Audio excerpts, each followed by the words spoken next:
A very warm welcome to you for this live broadcast from Pitch Vision of the CSA T20 knockout game between the Eastern Cape Inyati and the Northern Cape Heat. The Northern Cape Heat are in a perilous position on the log, having not won a game out of 5 games. They've lost 3 and 1 no result. And they're going to be looking to redeem themselves here against the Eastern Cape Inyati, a team that is very much on the up and up, having had a season to forget in the previous season when they lost 7 out of 7 games, a new record for the border team. But now they've come out all guns blazing with a fresh team, fresh players, and a fresh captain in the name of Nathan Rue, who's standing in for the injured Jerome Bozza. I'm not alone here today. I'm with the very pristine Sir Jack Simpiwe Ali. Jack, how is it, sir? I'm good, Genghis. How are you doing, mate? All good, Sir Jack. And I'm looking forward to this game that's set to be very enthralling between these two teams. A very hot day in East London. I believe it's the first game that we've had this season in the CSA T20 knockout, whereas we have found the weather to be perfect for cricket. Yeah, it's good to see also the school kids coming to watch. Like you said, for a change, the weather is on our side. I remember Northern Cape Heat won the toss and they elected to bowl. So as the Northern Cape, Eastern Cape Inyati,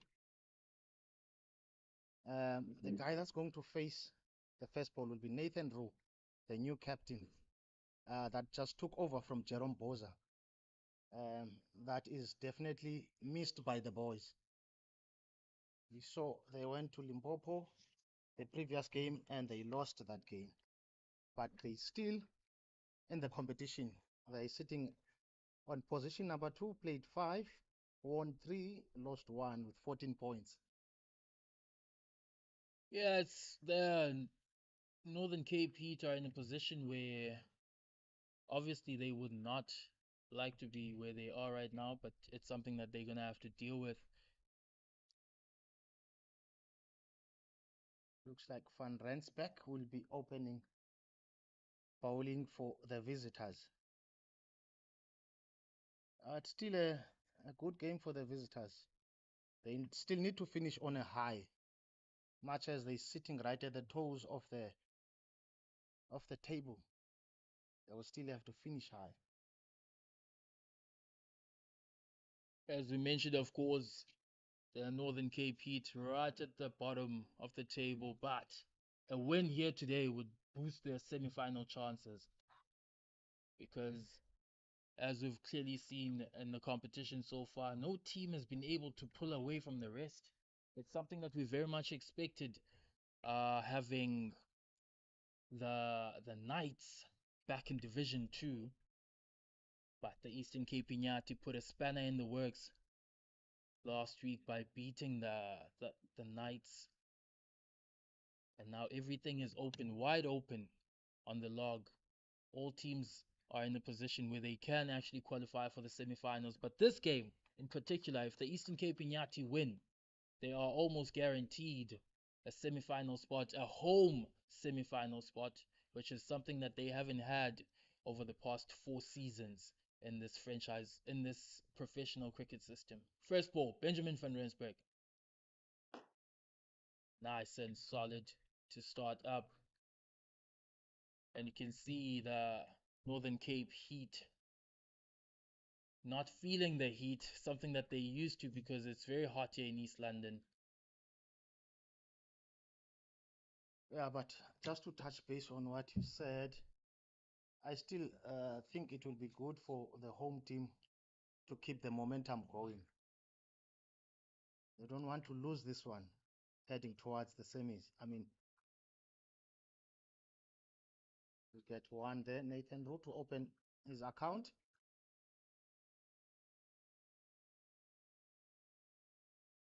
It's a pretty standard field to start off for Benjamin van Rensburg. He's got a deep square and a deep backward point. and so far been on the money of the first two balls, and the ball doesn't seem to be doing anything, judging on the first two balls that have been bowled.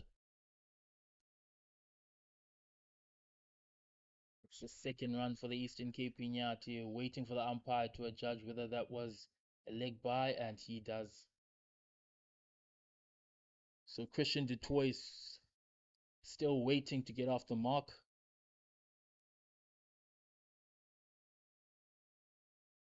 Now it will be good for Inyati to keep rotating the strike. There's still lots of action to happen, but for now, just to change the strike up until they're in the groove.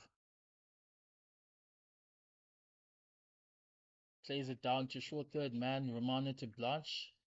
He's ably, or is very much able to keep that ball from going away from him.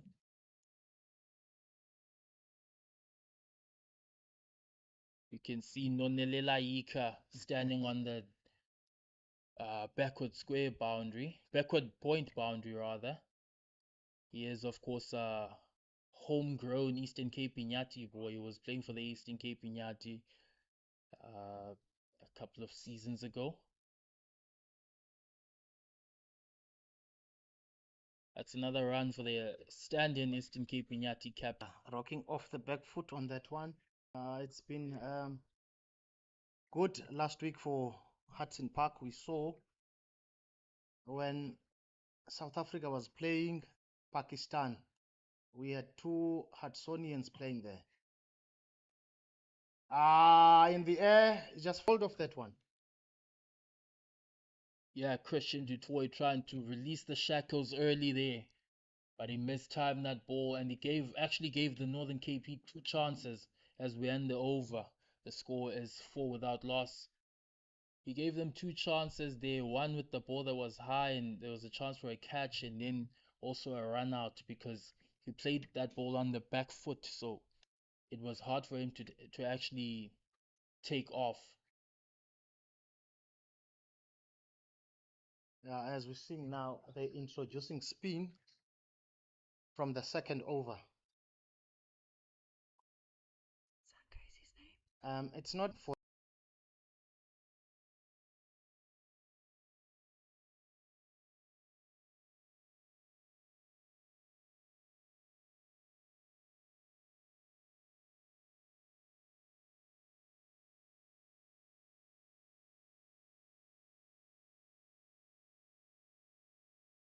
also it's good to see Gengesi the momentum the home team is taking into this season.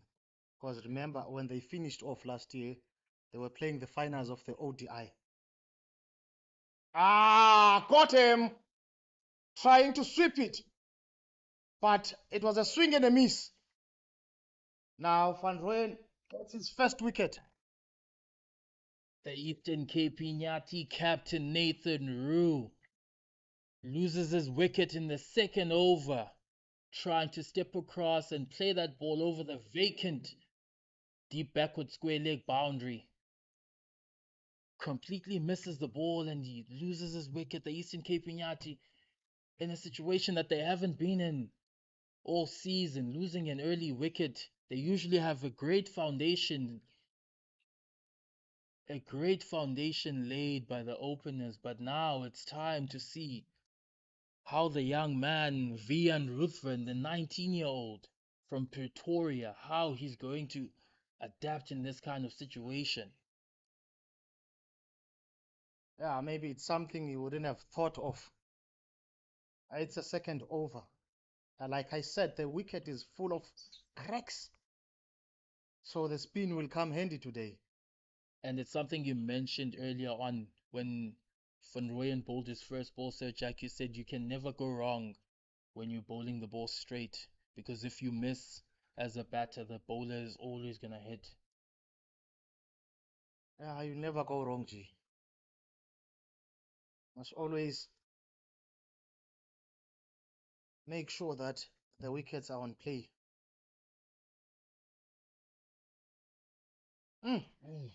That's a very good ball.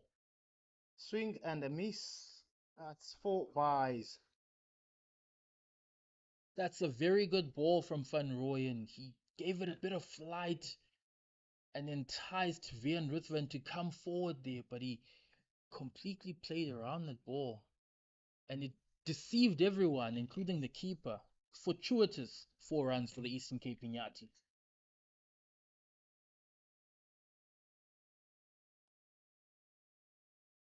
It's always the best matchup for a left arm off spinner bowling to two right-handers at the crease, trying to turn the ball away from him. I'm not sure if the umpire is going to count that one. And he does. Ruthven was clearly not ready there. But it's something that the young man has to learn. It's not about whether or not you have your head up. It's about whether or not you have tapped your bat. It's a signal to the umpire and to the bowler that you are well and truly ready. And if you look at the replay there, Van Rooyen clearly did that on purpose because he didn't even get to the popping crease before he bowled. It didn't look like the batsman was ready. We just left that one. It would be very interesting to see it going to the stumps.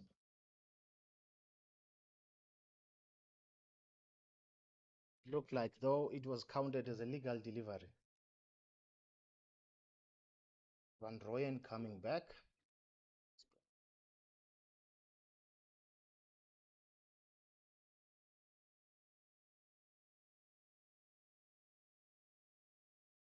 Through the gap.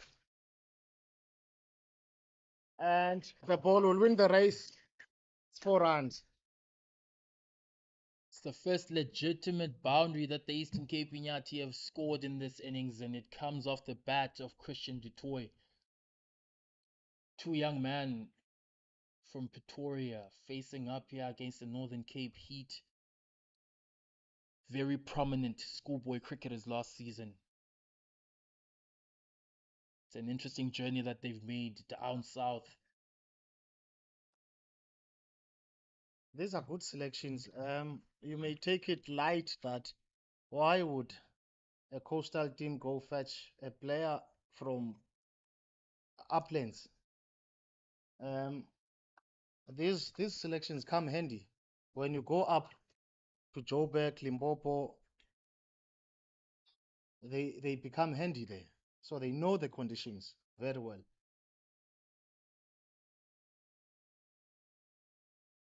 That is a very good point.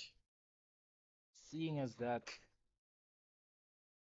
most, if not all, of the other teams in this division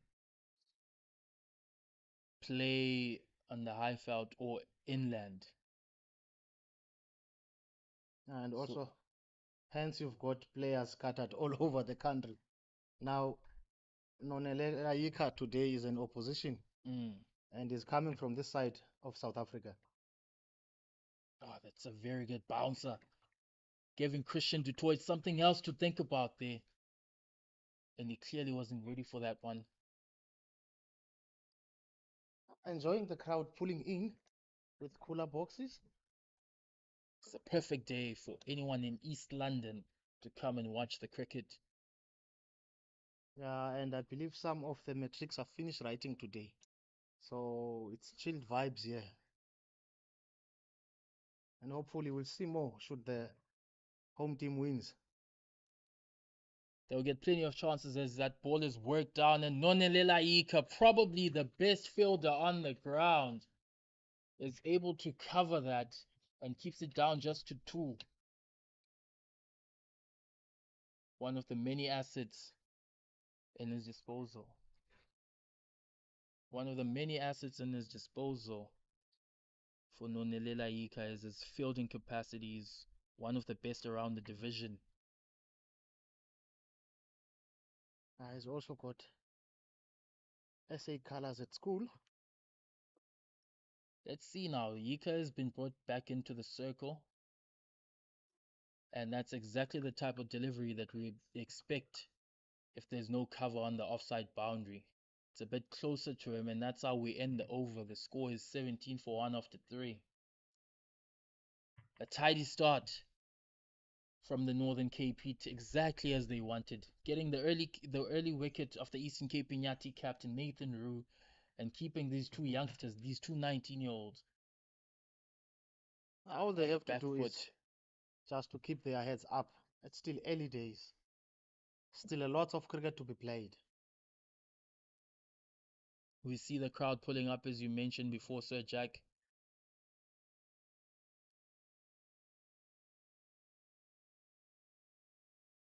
Takes him on, baseball hit over the boundary for a six. That's as straight as a whistle from Vian Ruthven. You can't pitch it there. He gave the batsman too much time to think. That ball was way too short from Van Rooyen. It was too short. It was written, hit me all over it as soon as it left the hand. As expected, that one is a bit fuller, but Ruthven nicely works it to the leg side boundary, and Nonelela Ika does a good job keeping it down to two. But it's a very good start for the Eastern Cape Inyati in this over, and for Vian Ruthven in particular. Pressure's on the bowler now.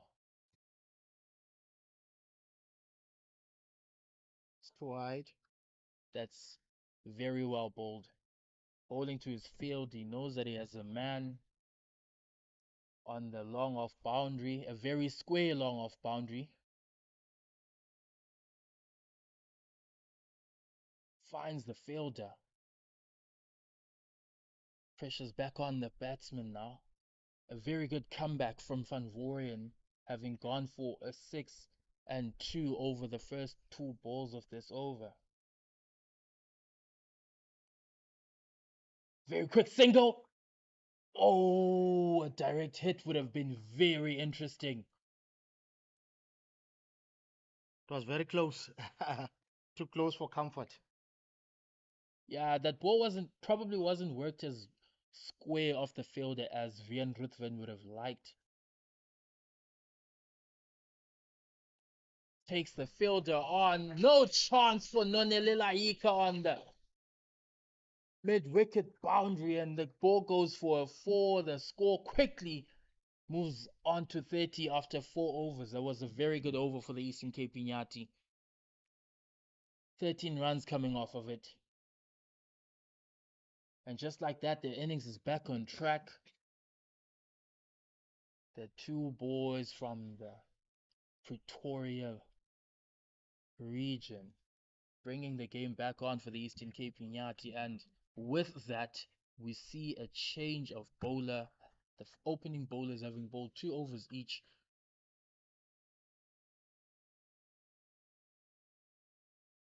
But I've been enjoying how Ruthven has been batting throughout this tournament. I think he's growing towards the right direction as a player. He understands his job as a top order.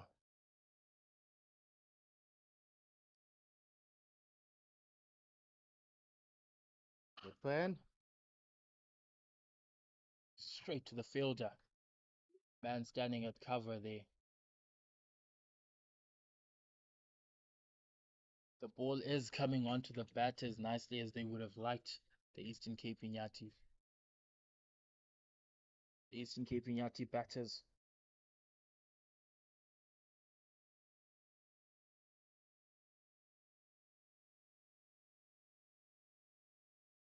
Oh, it's a very good bouncer.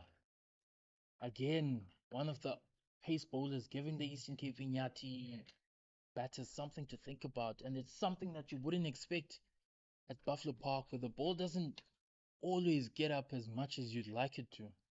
It always seems to stick on the surface, but this time around the ball was flying through to the keeper. yeah, but if you hit the deck hard, it's gonna give you the result.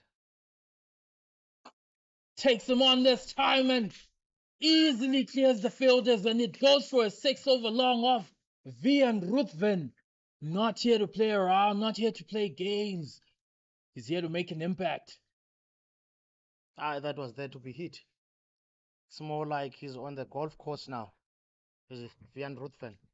You can't allow a batsman on this, even worse on the first power play, to free their arms. That was there to be hit. He got a maximum for that. So there's value for shots. And there's no need for these guys to do funny things. You just play straight, play the ball on its merit.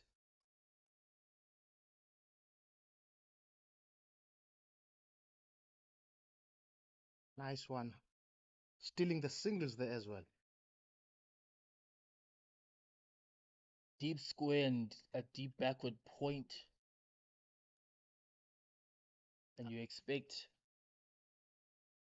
the Northern Cape Heat bowlers to keep it tight, bowl as straight as possible, ask the Eastern Cape Inyati batters to play over the top and hopefully have a false shot. It takes the fielder on, lets him that ball over the cover boundary, and it goes for a 4. How he'll do that the whole day. The ball was full and wide. It was there to be hit. If they wanted to do themselves justice, they will need to adjust their lines and lengths. And he was able to pick the back of the hand slower ball there. Waited for that ball. Perhaps the bowler didn't pitch it where he would have liked.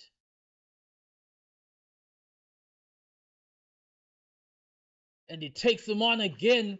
A chance for the man at the deep mid-wicket boundary, but the ball wins the race. And Christian du Toit is saying to Vian Ruthven, what you can do, I can also do, and I will not be left behind. That was a warm welcome for Orapeleng. It was an expensive over. Come to Buffalo Park, mate. Yeah, he will learn as he goes on. Maybe they will have to ponder again about spin bowlers. They got good 2 overs from spin, but now they brought on the pace. Ball is coming nice to the bat. The Eastern Cape Inyati batsmen are working it, enjoying the pace. Yeah, and with that, the Northern Cape Heat bring on the very experienced Romano de Blanche. He's been on these shores for a while now. He's been coming here for a few seasons, the left armour. And they're gonna hope that his height is gonna bring that extra bounce that's been missing off of the first 4 bowlers. He also bowls a very heavy ball, so you might look at that ball as a batsman and think it's there for me to take it on, but you hit the splice of the bat, or it's heavier than you think, and you find a fielder. Just like that. Oh! You hear coaches all around the world saying you do not run off of a missed field because something like that can happen. And also it was not far off from the fielder. That's exactly why they say you shouldn't be running off of that missed field, because you never know how far off that ball is. Yeah, but hence you will hear the schoolboys will always say one for the throw. The moment you're kneeling down trying to pick up the ball, there's a run there. You must make sure you run fast as a batsman. To Toy on 21.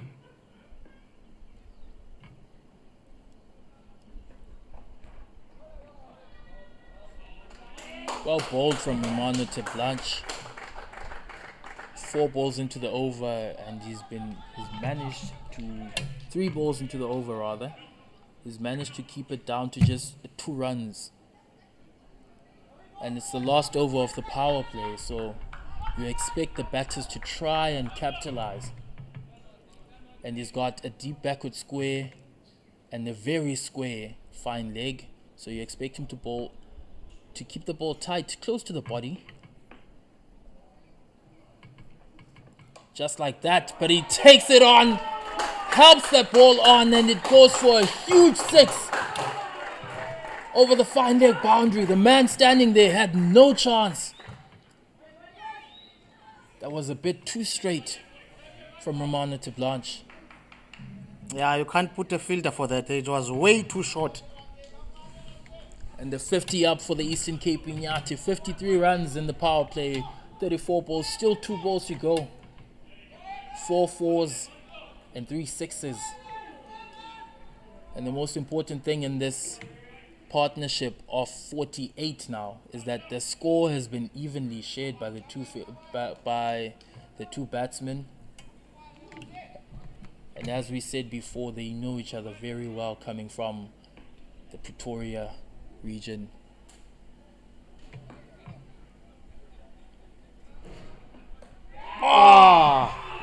Bowled him. Was beaten there. Dismantling his wickets. Leg stump off the ground. That was great comeback by Romano de Blanche. That ball did not seem to do anything off the pitch. It was just a straight delivery. And perhaps keeping in mind that the fielders were all the way to the leg side, he was trying to make room for himself and he just couldn't pick the length and it went straight through. It's the worst feeling as a batsman when you lose your leg stump. As I was about to question that, why would you have 2 guys out on the leg side patrolling the boundary instead of trying to put more to attack and have slips cordons there? But he proved me wrong.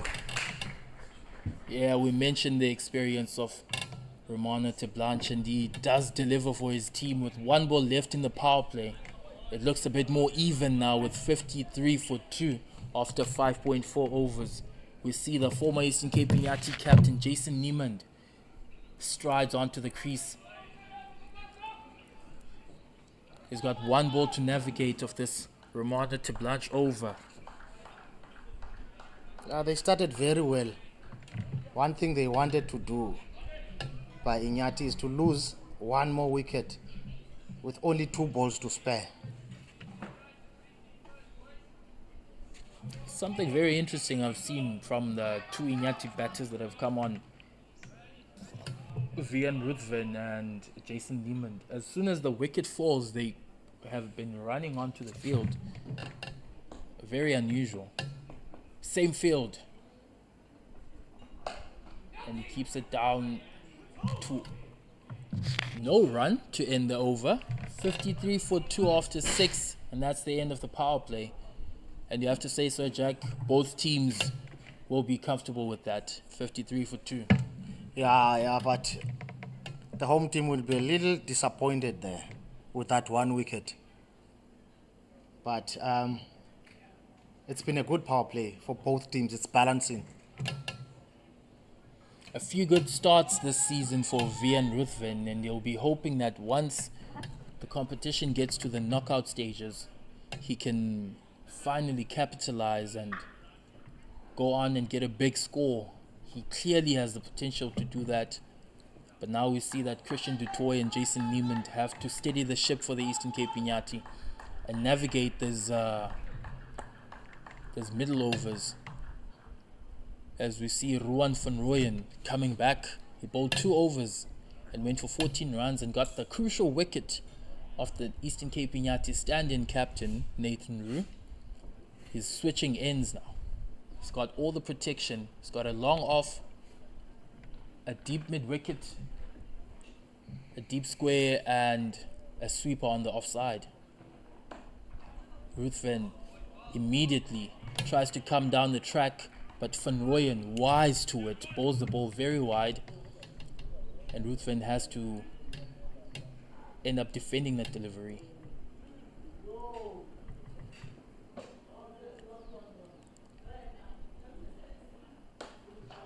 Great shot. There's a guy sweeping there. It's lovely to see the bowlers bowling to their fielders. home team needs to make things to happen here. The 1 over of Orapile Motwareng was not as good as the Northern Cape Heat would have liked, so they've changed him immediately. His over went for 15 runs. So they've gone back to the tested and very successful of the first 2 overs. Ruan van Rooyen. And it's also keeping with the left arm off spin bowling to the right-handers.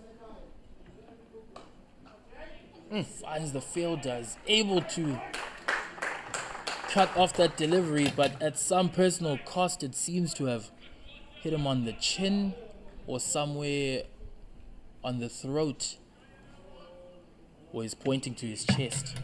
So it's not as bad as we had initially thought. It's a very busy area, that, and it's an interesting field now because they have a man at point and a man at backward point, and Romano Blanche is standing at a sort of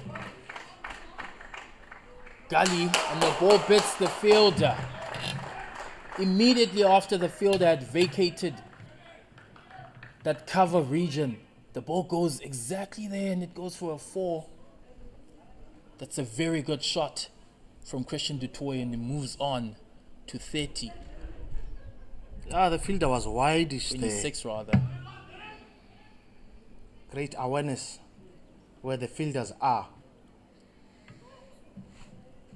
Crowd is pulling in slowly but surely. It's good to see. Trying to get underneath that one.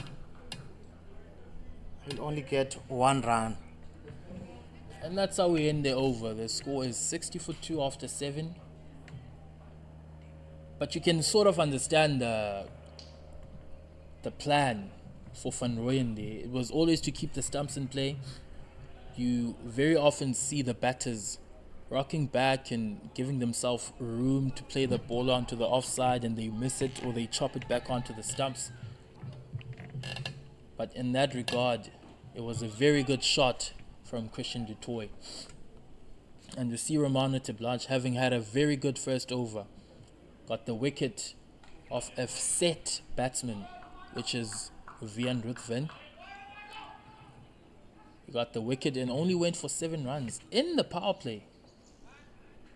Yeah, but one thing the home team need to do is to have that one player that will stand out.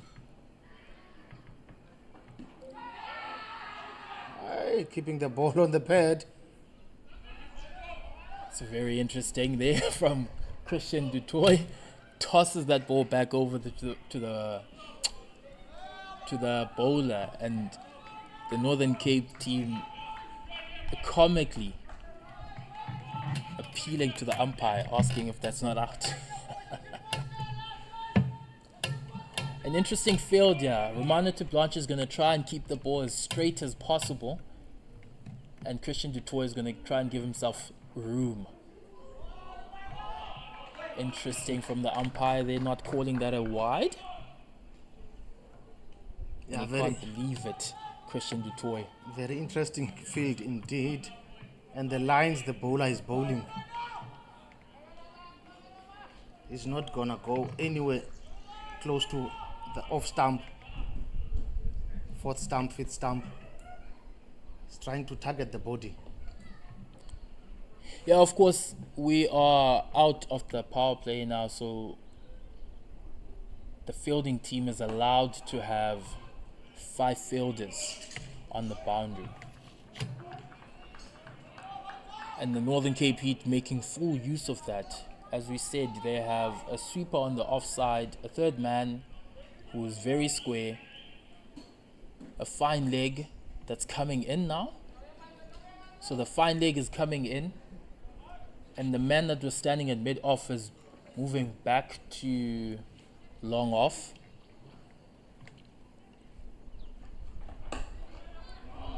And the ball is played onto the off leg side, and it takes on the arm of Nonelela Ika, and it's able to pull through for 2 runs. That's very good running from the Eastern Cape Inyati batters.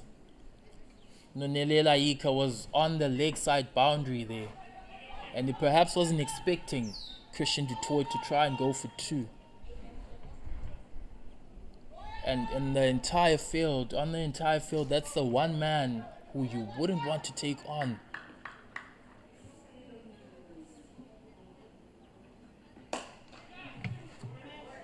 Great shot for 1.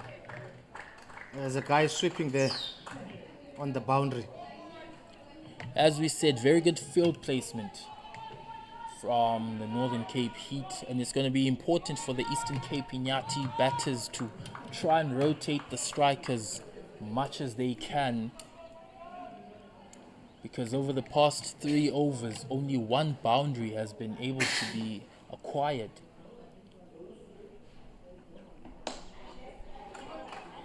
And if you want a fielder that's going to be, or a batsman rather, that's going to be finding it easy to get the singles, that's Jason Niemand.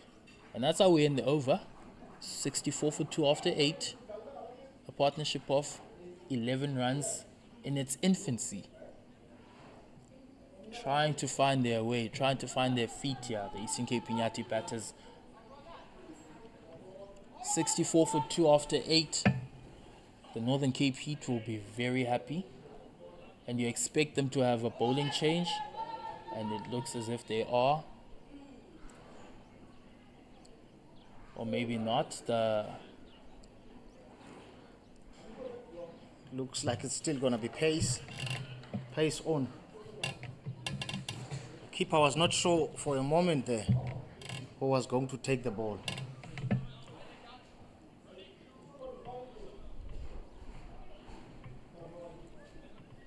But there is a change in bowler. Frosler is coming in, Ethan Frosler. So they're keeping that 1 over of Ruan van Rooyen for perhaps in the back end of the innings. I don't think you can bowl him through, because you would still need him at the back end. Yeah, it's an interesting ploy that they employed though, because he's got 1 over left and he's bowled his first 3 overs inside the first 8. First 7 actually. Jason Niemand looking very solid there, playing that ball Yeah, so down the ground. have we heard from the captain, Jerome Boza? How is he doing? Yeah, it's actually good news for the Eastern Cape Inyati faithful. Their captain, Jerome Boza, who of course suffered an injury against the Garden Route Badgers a couple of weeks ago, and he had successful surgery over the past week, so that's very good news. The inspirational captain, Jerome Boza, because he was in the form of his life prior to that, and he actually scored a 50 in that game, and you could see that he was in so much pain, but he tried to rally on for his team and eventually succumbed to that injury. But it's some semblance of good news. Oh, that's a very good shot from Christian du Toit. Gives himself room. Ethan Frosler tries to follow him and he just flicks it to the mid-wicket boundary. The power in this young man. Zimp ondo zenkomo. That's a big 6. The problem is, Kengesi, they have been bowling well. You do not know what happened now when the bowlers are starting to bowl short and wide. The ball was there to be hit.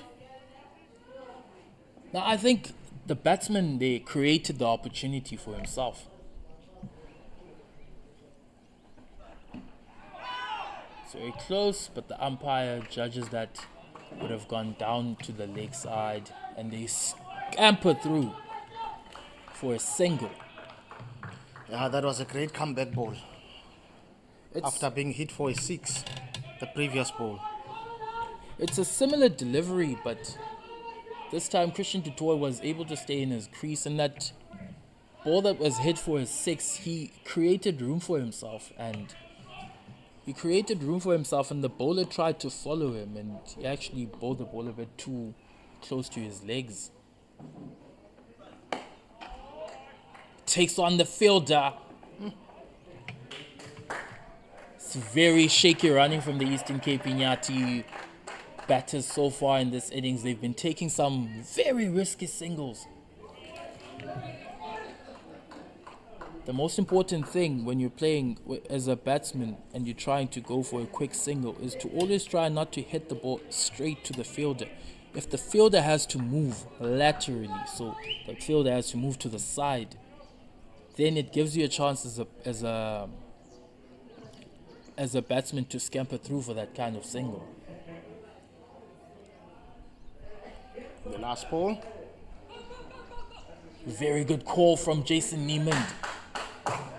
He was running to the danger end there and he made a quick decision. And that's the end of the ninth. 74 for 2. 9 overs gone. So it does not look like it's the Inyati's season in terms of injuries. Because also Nico van Zyl, I saw him, he had a brace on his leg.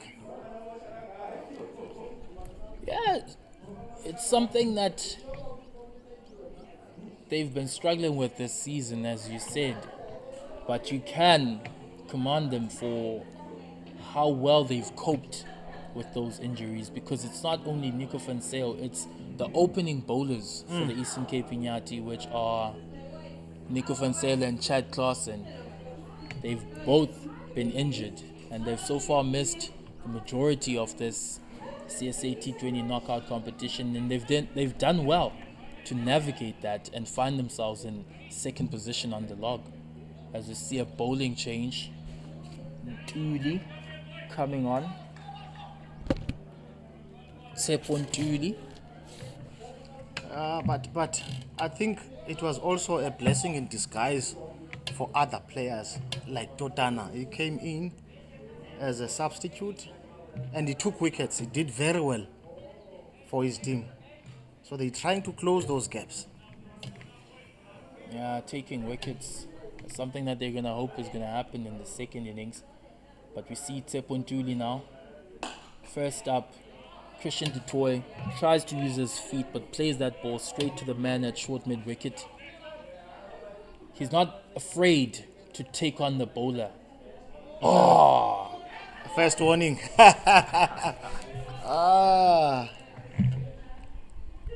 Tries to man-card him. And that still works at the IPL level. If it works there, it can work here. So when the players are frustrated. Anything to gain the upper hand.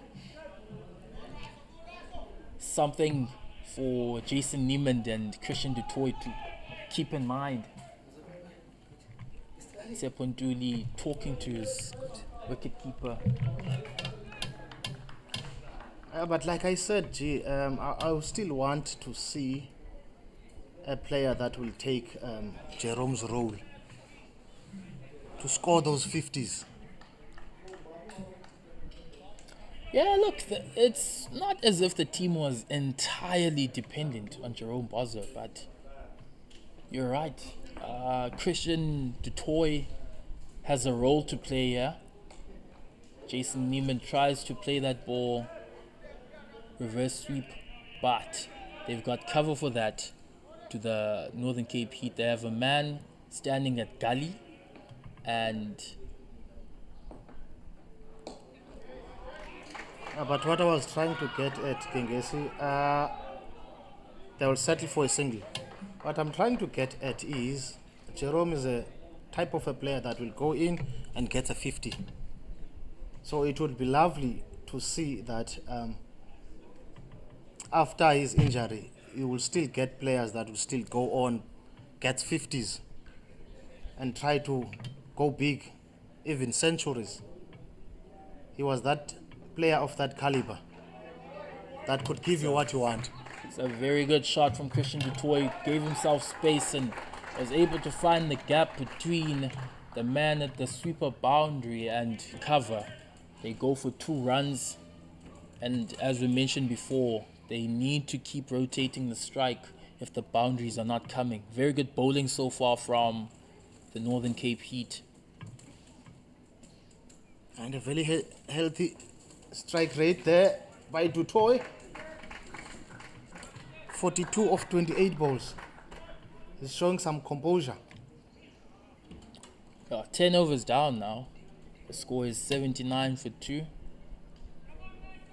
It's pretty standard for a Buffalo Park score that you expect the Eastern Cape Inyati to get somewhere or anywhere between 150 and 180, and they'll feel like that's a defendable total. Yeah, but the average score here, you're looking at 140, 141, somewhere there. Anything less than that, it's good luck. And to your point, Sir Jack, previously, the one that you made about Jerome Bozza, they do need someone who's going to be stable. They need to rally around a certain player or maybe share that load amongst themselves, because that's what they did with the bowlers, having had the two opening bowlers first choice pairing, which is Nico van Zyl and Chad Klaasen. Having had those two out, the load has been shared by the bowlers, so maybe they could share the load amongst themselves as the batters. A 40 here, 40 there. As Orapeleng, Motlwareng comes back. Things are not going well for him. Starts off with a wide, having had a first over that Expensive went for 15 one. runs. The Eastern Cape Inyati batters in the dugout have been ready. Michael Copeland, this partnership has been going on for 20 minutes. He's been warming up, he hasn't sat down.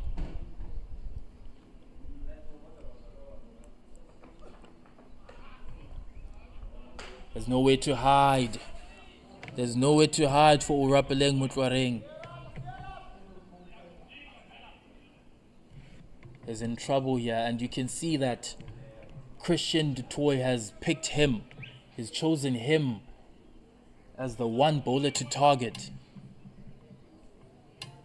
The fielders are getting ready. The man at a square fine leg has come back into the circle, and they're dropping the man at mid-off onto long off.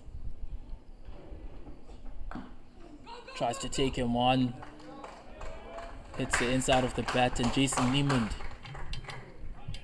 decides that they should go for a quick single. That looked like a slower ball. Maybe that's why he was bowling wide. He was concentrating on that one ball. You can see the reason why they took the man from fine leg and brought him into the circle and dropped the man on mid-off to long off. They want him to bowl a bit wider on the offside. And unfortunately for them, when it's Jason Niemand batting, he won't try to take on the men on the boundary. He'll look for that single and hand the strike back over to Christian du Toit, and Christian du Toit will try and back himself to clear the fielders on the boundary, especially the man on the cow or mid-wicket boundary and the man on the long-on boundary. So basically the Northern Cape Heat are hoping for a mistake from Christian du Toit, hoping that he won't time the ball as well. Just like that. It's a very good ball. Back of the hand, slower ball, and it was a bouncer on top of that. They haven't been able to deal with that kind of delivery all innings. It's the fourth time that they're employing it, and you're asking yourself why they aren't utilizing that ball more often.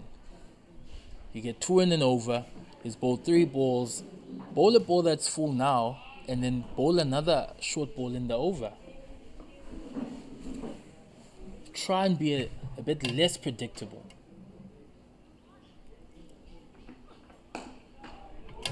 He's a young man, he will learn.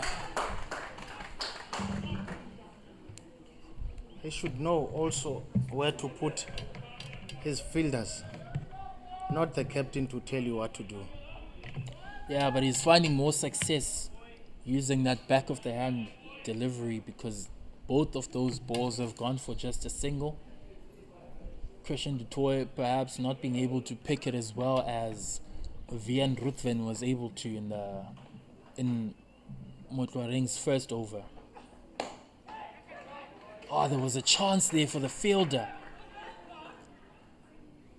Nonelelaike was able to cover that space and they ran so quickly and there was no chance for a second single there or second run. I've got a feeling a little dive there could have done a difference. A little dive could have done a difference. But yeah, it's scorching here. Players maybe are dehydrated. Last ball. And he finally takes him on as expected. We've been waiting for that. Goes for a huge 6 and he gets to 50 in the most stylish fashion. 50 of 32 balls for Christian du Toit and he does it for the Eastern Cape Inyati. It was a good over up until that point. And this time Short he was ball, able to pick that back of the hand slower ball. It wasn't as short as the other back of the hand slower balls he was able to bowl in earlier on in the over. And it's rightfully dispatched by Christian du Toit. Gets his first 50 for the Eastern Cape Inyati in this format. And more importantly, that 6 was able to sort of release the pressure that was building up until that point. And you're asking yourself now, will they bowl Orapeleng Motwaring again? He's done. 27 of 2 overs is done. I don't see him Jason coming Neiman's back. going to look for 2 runs here. But perhaps Christian du Toit wasn't as quick as he was supposed to be. Yeah, that's true, Sir Jackie. Probably won't be coming back. It'll depend on an extra bowler here to bowl those 4 overs. To bowl those last 2 overs, I mean. Let's see again. Christian du Toit is very much dependent on his power and he backs himself to clear the boundary. Let's see if he tries and employs that again. We're still at it. It's good stuff from Tsepontuli. Frustrations, eh? It's good stuff from Tsepontuli. Keeping the batsman guessing here. Oh, that ball is probably going to go for a 4. The chase is on. The fielder is not going to win because the ball gets there and it's leg byes signaled by the umpire. It looks like it's going to be a score over that 150 mark. Yeah, but Often at times when commentators are talking, the worst happens. So hopefully they will keep the momentum. the worst for the Eastern Cape Inyati would be the best for the Northern Cape Heat at the moment.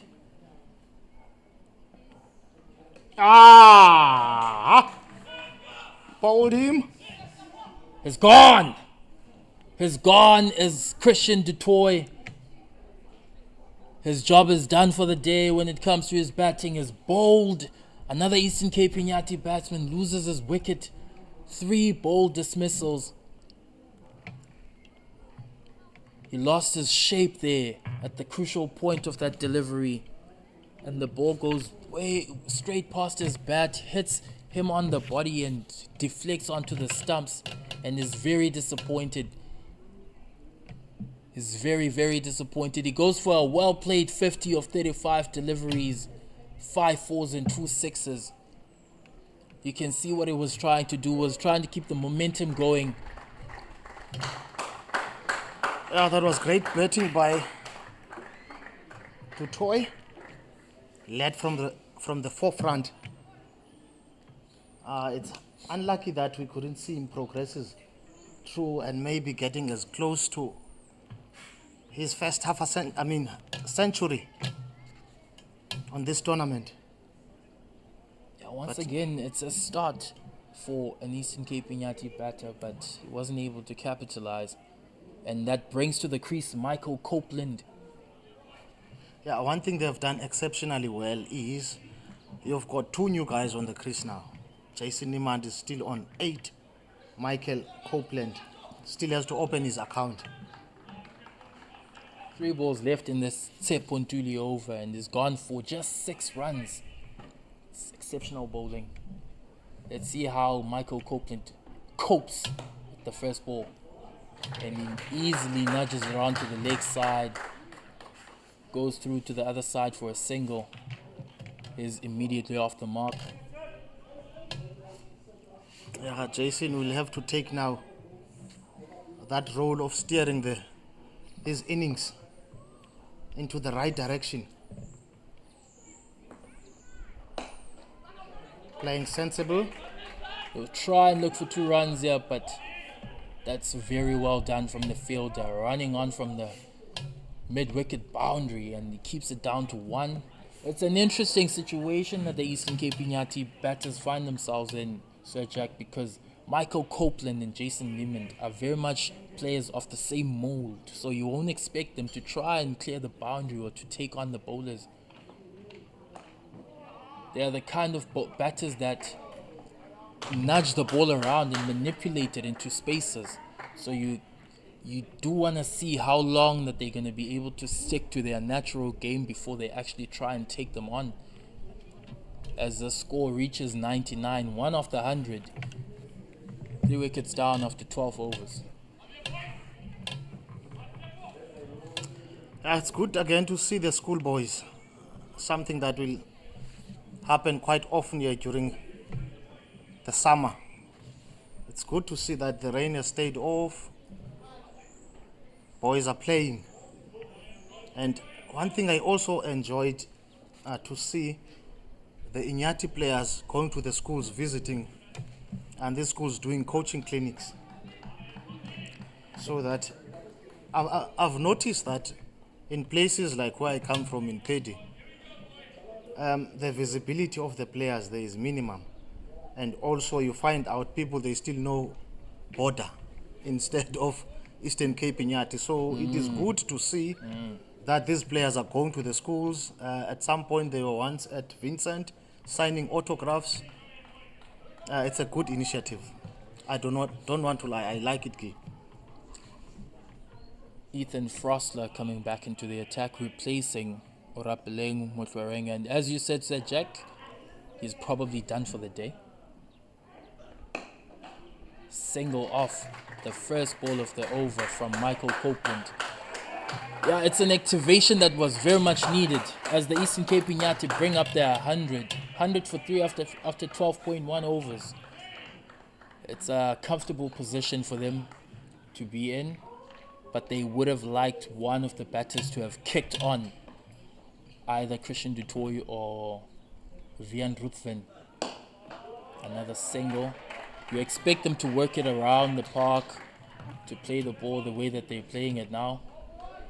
And back to your point about the activations, it was a very much needed activation, and you would hope that they go across the province and cover areas like Pedi and Alice, where we know there's a CSA hub there, Middle Drift, and also Fort Beaufort. It's something that's very much needed. Or maybe Case Kamahook. I haven't heard of Case Kamahook in a long time. Areas like Kamahook would probably be classified under the King Williamstown region. So if they were to do an activation there, they would probably take all the kids from the surrounding areas of King Williamstown and gather them there and have the players go. But it was a great activation. The kids got to showcase their talent there in front of the players, and the most important thing that you mentioned there was that people still know border. They still identify with this team as border, and it's very important for the people in charge now to make sure that they are able to market and promote that Eastern Cape Inyati brand, give it horns brand. Because you see that when you look at the social media pages of the other teams in the division, and if you are able to be fortunate enough to visit the other teams in the division, the branding there for the Limpopo Impalas and the Northern Cape Heat is very much on point, because the people in those regions now, they know those teams, they know that brand of the Northern Cape Heat. So it's something that's important for here in the Eastern Cape, for the Inyati to be known. Yeah, a lot of work still needs to be done, because growing up, the region that used to play cricket, Case Kamauk was part of them. It's the one that is missing now. There was Middle Rift, Alice. Hilltown. Drop that one. There was a half a chance there. The batsman just got away with that. As the over comes to an end, 105 for the loss of 3.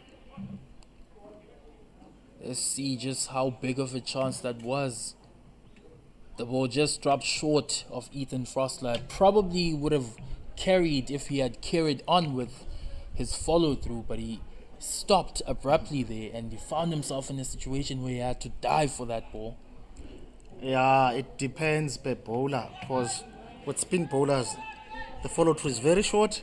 Some pace bowlers, they've got a long runner, follow through, half away the pitch, and some they've also got a shortest one. Not unless you anticipate what will happen. The brilliant Tsepontuli. Oh, that's well taken, but the umpire says it came off the pad. Having taken a great dive and at some personal cost, unfortunately the keeper is not rewarded with a wicket there. Oh, takes him on! Jason Neiman with his first shot in anger. Ball dropped a bit too short, and he was quickly onto that one and clears the man on the square leg boundary. Yeah, Tsepontuli was short on that one. It was long time coming from Jason Neiman. Sensible cricket from Jason Neiman.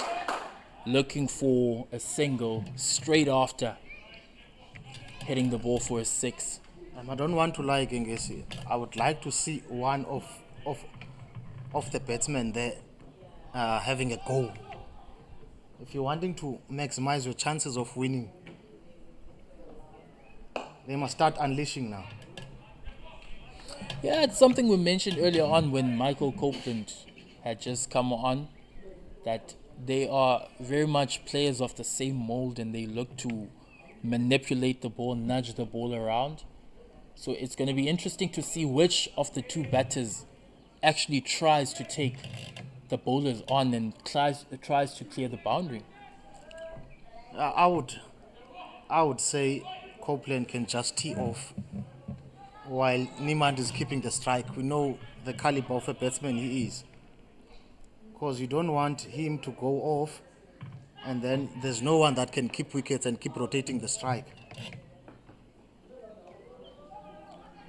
That is exactly what you'll get from Jason Niemand. So the other guy from the other end must just go.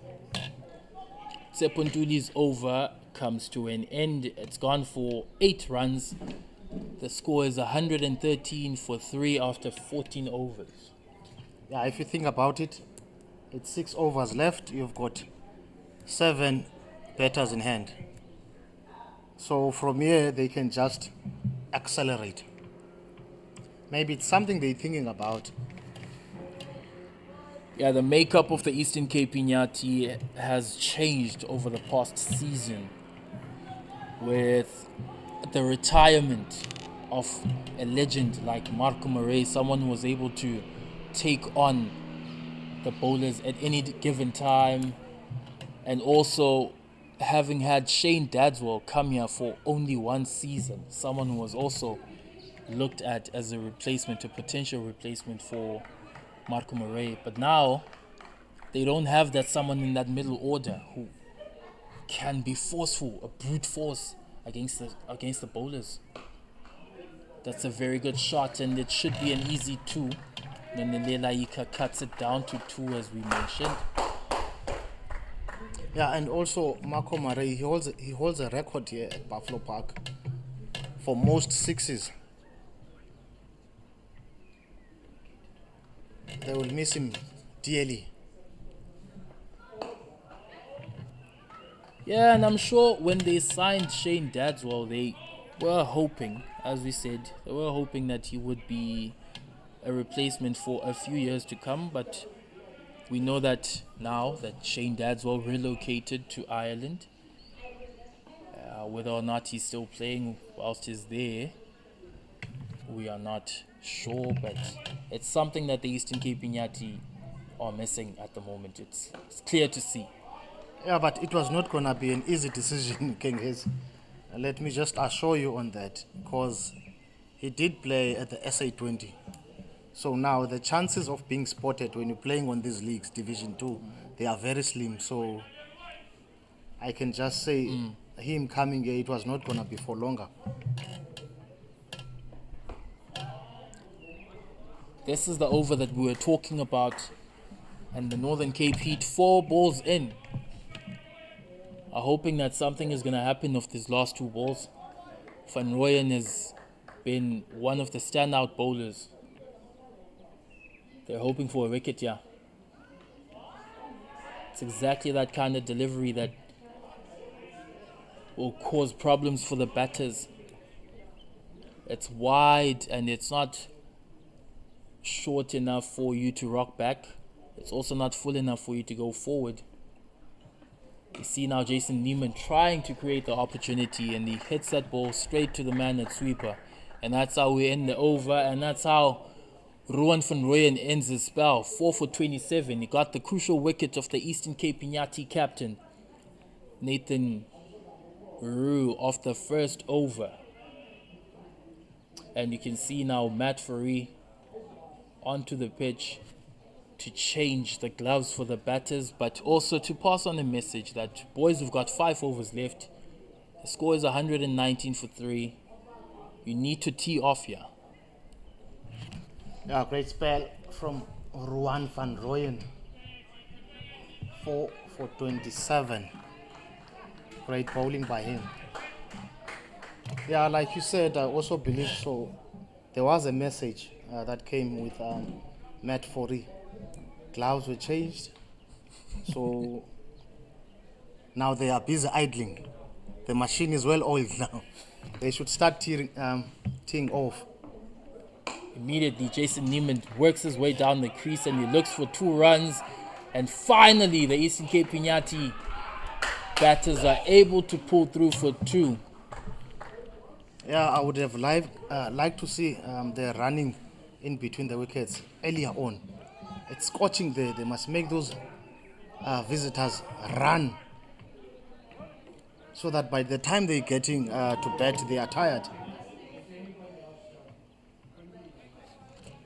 After this over, after this Tsepontuli over, of which you expect them to try and be sensible and not take him on, as I say that, Jason Neiman goes and plays the ball straight to the man, and it's dropped. And to add salt to injury, they've run 3. Yeah, Tsepontuli won't be happy with that. 2 players, there was no communication. It's spoiling your figures. Yeah, now it's good to see that each and every ball must be eventful. Something must happen. But that opportunity for the Northern Cape Heat came, as I was just about to say. They should probably try and not take him on. But 2 balls in a row, they take him on and they get 7 runs. Tsepontuli's figures starting to look worse than they actually are. That's a very good shot from Michael Copeland. And it's something that's very refreshing to see. They are not trying to hit the ball out the park. They are still playing to their strengths, but they are getting the result, as well as a batsman that would have been trying to clear the boundary would. Yeah, you see there's some serious caucus now on the ground about field placement.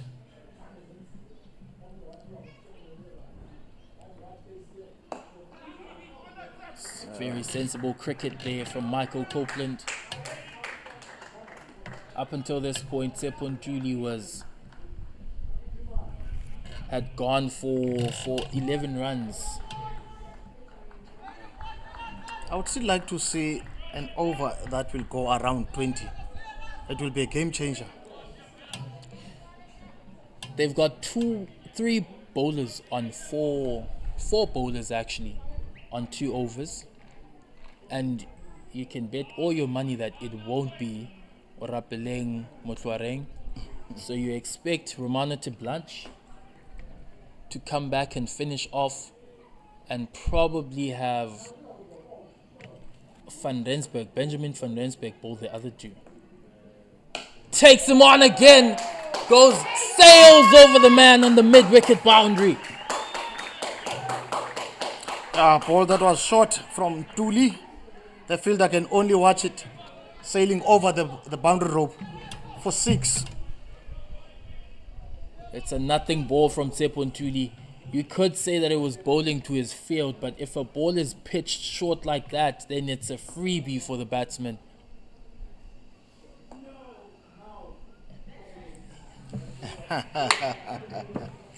Oh, Sepontuli. I've got a feeling next one is going to strike. It'll be interesting to see if the umpire is fine with that. Tries to go for the same shot again as Jason Neiman. This time doesn't get a hold of it, and that's how we end the over. It's 136 for 3 after 16. It's looking very, very much better for the Eastern Cape Inyati now.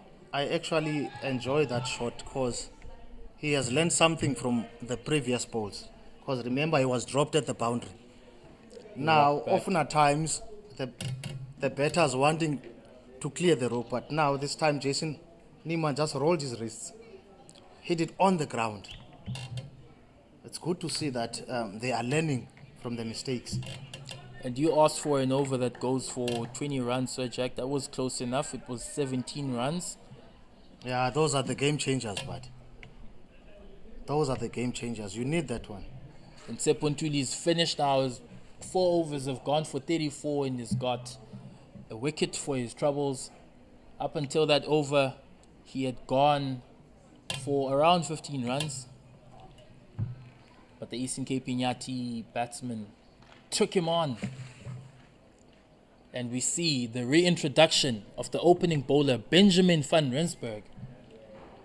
He'll try and finish things off here. It's well and truly the death overs now. And Jason Neiman is on form. He's on 33 of 26 balls. He's got his eye in. And you expect him to try and take the bowlers on.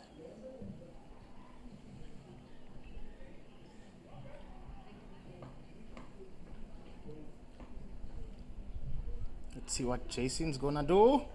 Playing a scoop in the gap for 4 runs. That was well played and good awareness of the field placement.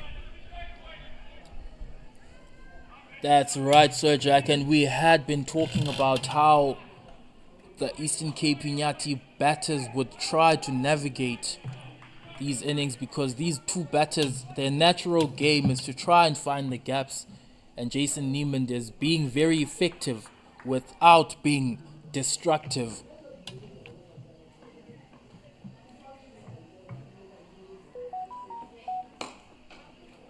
Mistimes that one. Goes for a single, and it's a chance for Michael Copeland to finally get in on the act. He's on 15 of 12 balls. It's time to see if he has anything else up his sleeve. Benjamin van Rensburg, his first 2 deliveries of this over have gone for 5. The pressure's on him. Let's see how he responds. Copeland plays that ball very nicely, straight to the man on the long off boundary. And he also gets a single. And now the onus is back on Jason Neiman to try and do something here for the Eastern Cape Inyati. If they can get about 40 more runs here, at least they will have something to bowl at. It's not going to be a walk in the park for the visitors. He will have to bowl that one again. Mr. Nchebe is agreeing with that. That's a wide ball. You don't want to have more extras at the back end of the innings. It was interesting to see how he tried to play that, Jason Newman, because he's away of the man at the backward square leg boundary. So he was trying to hit that ball over the man at short fine leg. It's great awareness, as you mentioned earlier on in the over. It's a very good ball, and there's a chance for a run out, but he chooses to keep the ball in his hand, perhaps keeping in mind that if he had missed, then they would have gotten the single, because the man covering on the mid-wicket boundary wouldn't have gotten there in time. It's been a great comeback after the first 2 balls had gone for 5 runs from Benjamin van Rensburg. 2 balls left. Very good shot from Jason Neiman. He's going to get at least 2 runs here. Partnership moves on to 49. Partnership moves on to 49. Jason Neiman carrying this partnership in a way. Michael Copeland hasn't found his feet as of yet, but it's time to tee off now, Sir Jack. Yeah, from here, if they're scoring 10 runs and over, they will end up around 175. Once more. But the boundaries are not coming as yet. Yeah, and that's a very good over in the context. Only 11 runs coming off of it. 17 overs gone. The score is 146. We're in for a grandstand finish here. Partnership gets to 50. 50 of 34 balls, 2 4s, 2 6s. Copeland has contributed 16 runs here. Jason Neiman, the main man, 33 and only 1 extra. 3 more interesting overs to go. We'll see how the Inyati batters are going to deal with it. Blanche is back. So it would be lovely to see how he is going to navigate the things here. I'm expecting more of the same. More of the same as he did in his first spell, his first 2 overs. Romano de Blanche is going to cover most of the leg side, and then expect ask the batsman to try and clear the boundary. I'm also expecting those wide yorkers looking at his off field. And he tries to take the fielders on, bisects the 2. A very good shot from Jason Neiman. As he moves on to 45, he bisects the man at square leg and mid-wicket. And the 150 comes up for the Eastern Cape Inyati at a very good time. The momentum is well and truly on Jason Neiman's side now. That ball was short, and he managed to pierce the gap there. Jason Neiman moving to 45. Oh, that's a very good shot. But it only goes for 2. Yeah, it was so unfortunate that he didn't get at least 4. He had to improvise because he was trying to lap that ball over the man at the short fine leg region. But Romano de Blanche was able to spot that, and he bowled it a bit wider. He was looking for that wide yorker on the offside, and Jason Neiman was able to adjust. Great battle going on here. That one was wide yorkers. You called it, Sir Jack, at the beginning of the over. I was just looking at the fielders right in front. He's only wanting to give him the one to the third man there. We'll see if Jason Neiman is capable of bisecting the man at third man and the gully region or backward point region. Once again, he tries to work that ball past the man at short fine leg, but he can't. He's not able to generate enough pace of that delivery, and it goes for a single. And Michael Copeland is called over by Jason Newman. It's time now for Michael Copeland to try and tee off as well. Romana Blanche keeps more or less the same field. He rotates the fielders now. And Asks the also man at backward square leg. He's coming around as well. He's coming around. Tuck him in. That's exactly the shot I was talking about. Bisecting the man at that backward point region. And third man, and it goes for a 4.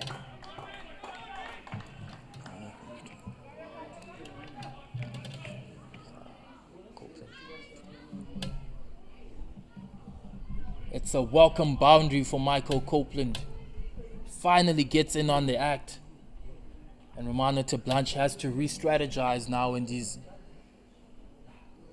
probably going to look to bowl as straight as possible. Yeah, that was a great shot. It kept the bowler thinking.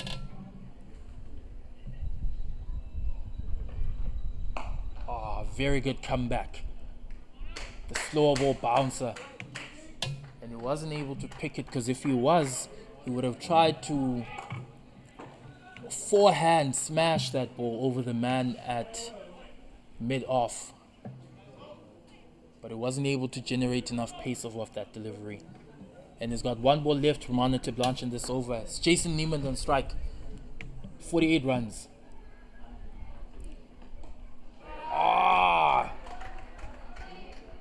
It goes for a single. It was once again a slower ball wide Yorker. And that's how we end the over. It scores 49, is 160 for 3 of 18 overs. Jason Neiman on 49. Michael Copeland, 21. Jason Neiman is on strike, and you expect Benjamin van Rensburg to carry on here. Finish off his 4th over. Yeah, I think it's a great comeback by the visitors. I was anticipating a bigger score, but Blanche managed also to keep the run rate lower. We only left now with 2 overs. The 180 is still on the cards. It's just a case of whether or not the Eastern Cape Inyati are going to be happy with that. Now, if it's 10 and over from here onwards. And it'll also be interesting to see if the Eastern Cape Inyati bowlers have taken anything from these innings. The ball seems to be behaving quite well. The pitch seems to be behaving quite well. There haven't been any demons that we've sensed here. So it'll be interesting to see how they operate their spinners, Gaudisa Molefe and Michael Copeland.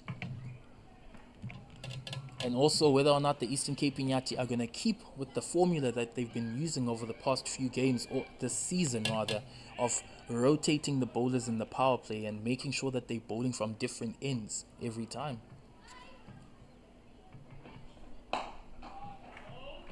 Gets to 50, does Jason Neiman. 50 of 36 deliveries. A much needed half century for the Eastern Cape Inyati. He's been leading from the front here. After the loss of Christian du Toit, they needed someone to up the strike rate, and he's been able to do that. Yeah, that ball was short as well. But he wanted to make sure he plays it safe, so he gets his half a century. Let's see how they will go on from here onwards. Big fat Nick! He's gone, got him. Copeland departs. He's done very well after a good partnership by him and Jason Neiman. He lost his wicket there.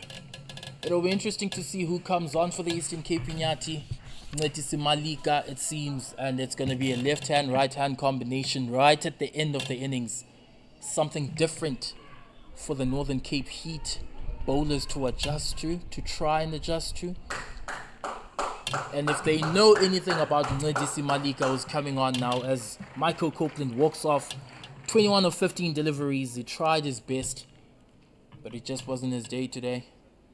Inyati Malika is a batter that thrives off balls that come onto his body. He always tries to flick the ball over the square leg boundary. So the best situation for them, the Northern Cape Heat bowlers, would be to try and keep the ball as wide as possible off of Malika.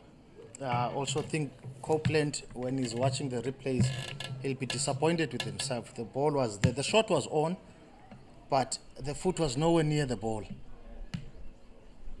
Yeah, He was supposed to cash in on that one. perhaps Unfortunately, perhaps using the modern day ploy of trusting your hands and using your eyes to full effect, but in that end, it didn't work for him. As we mentioned, Iinyati Malika, the left-handed wicket-keeper for the Eastern Cape Inyati, him and Jason Niemand, very good mates, came up together in the system.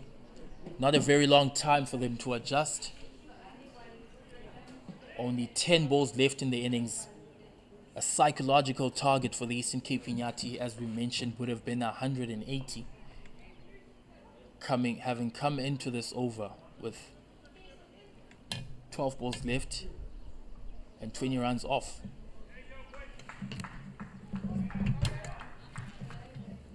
I'm watching the schoolboys. They're playing cricket instead of watching.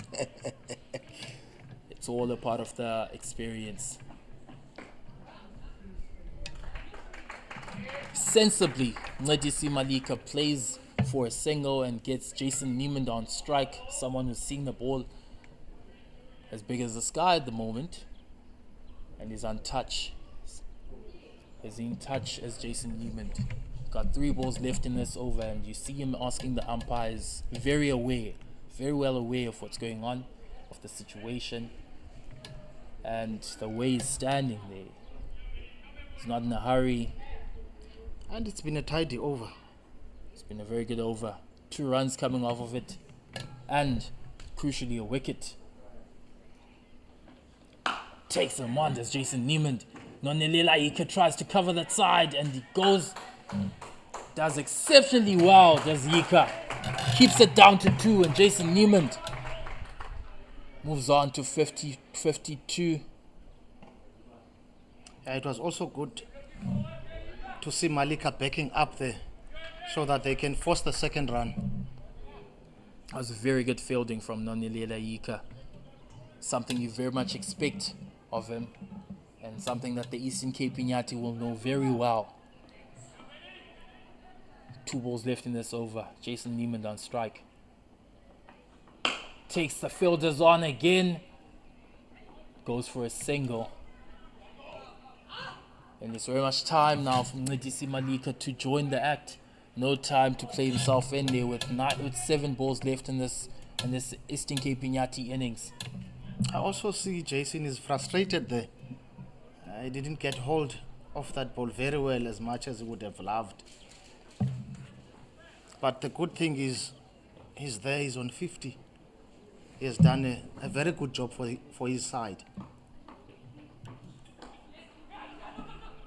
Getting the leading edge there.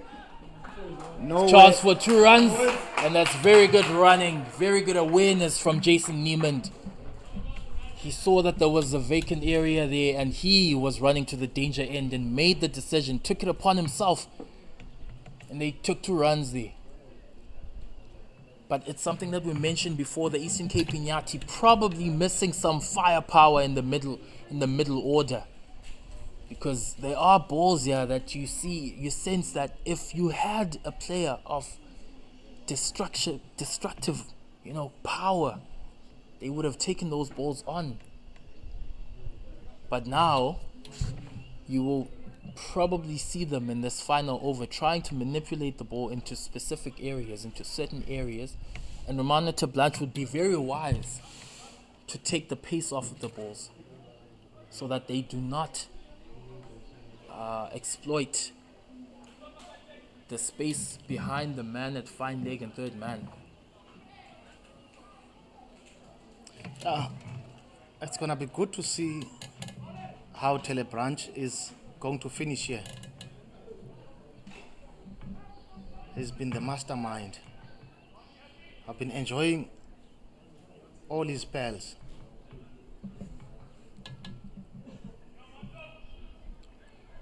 Looking ahead or looking forward to the second innings, the Eastern Cape Inyati bowlers would be wise to recognize that the slower balls or well-disguised slower balls have been very effective here.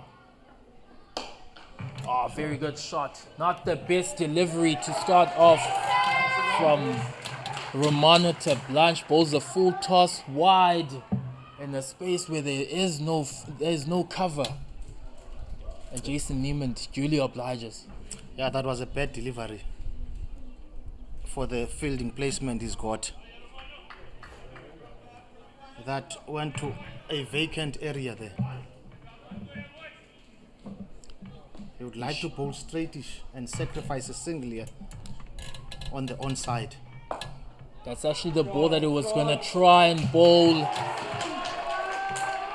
Having seen the field, having those two fielders there, a man at a very square third man and a very, very backward point. He should be looking for those wide Yorkers, but it's very well placed from Jason Neiman. He's playing a blind of an innings here for the Eastern Cape Inyati. 57 of 39 balls. And it gets them ever closer to that magical mark of 180 at Buffalo Park.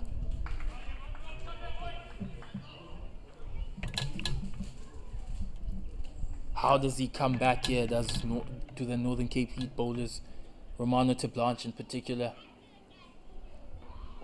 That's a much, much better delivery. A great comeback there. You just need to be on the money. Bring it back. You see, he's a cool and calm, collected guy. But one thing I've noticed, during all his spells, he's always changing his fielding placements. Quite often. There was nothing wrong happened there, but at least left, right and hand combination. It speaks to the experience of the man. Romano Blanche has been around for a while now. He knows how he likes his gravy.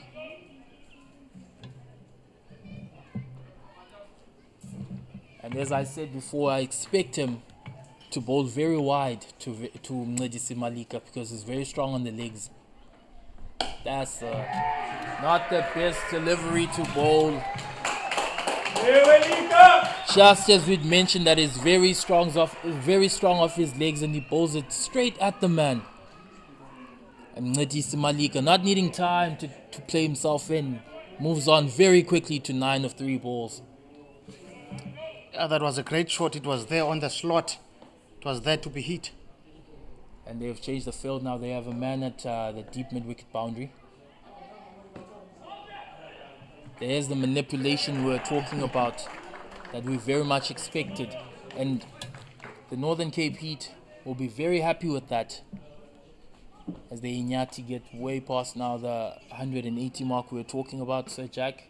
This over probably not as good as we would have expected from a man of the experience of Romano Blanche. Yeah, last ball from Blanche. 16 runs in this over rather.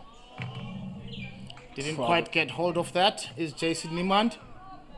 He will finish off with a single there. And the score goes to 63 for facing only 42 deliveries. And the innings are finished for the Eastern Cape Inyati, 184. Very respectable total, something that they will have spoken about. And Jason Neiman still beating himself up over that last delivery that he was only able to get a single. Looking forward to the second innings, Sir Jack. How do you expect both teams to navigate? Yeah, I think for starters, the Inyati have got about 40 runs more. As we see how the game went, Eastern Cape Inyati, they batted first 184, losing only 4 wickets. Jason Neiman was their talisman, 63 runs of 42. Christian Dutoit is on 50 of 34. Ruthven 24 and Michael Copeland 21. Ruben van Rooyen having bowled the second over of the innings, went for 27 runs and took one crucial wicket of the Eastern Cape Inyati captain Nathan Roux. Ben van Rensburg, the opening bowler, also came back very well in his second spell, 28 runs off his 4 overs for a wicket. Tsepontuli as well bowled well for the first 3 overs, but he took a hammering off his final over, 1 for 34 for him, and Romano Blanche as well took a hammering in his last over, 18 runs off his last over, 1 for 41 for the veteran Romano Blanche. We will be back with you for the second innings to see how the Northern Cape Heat do.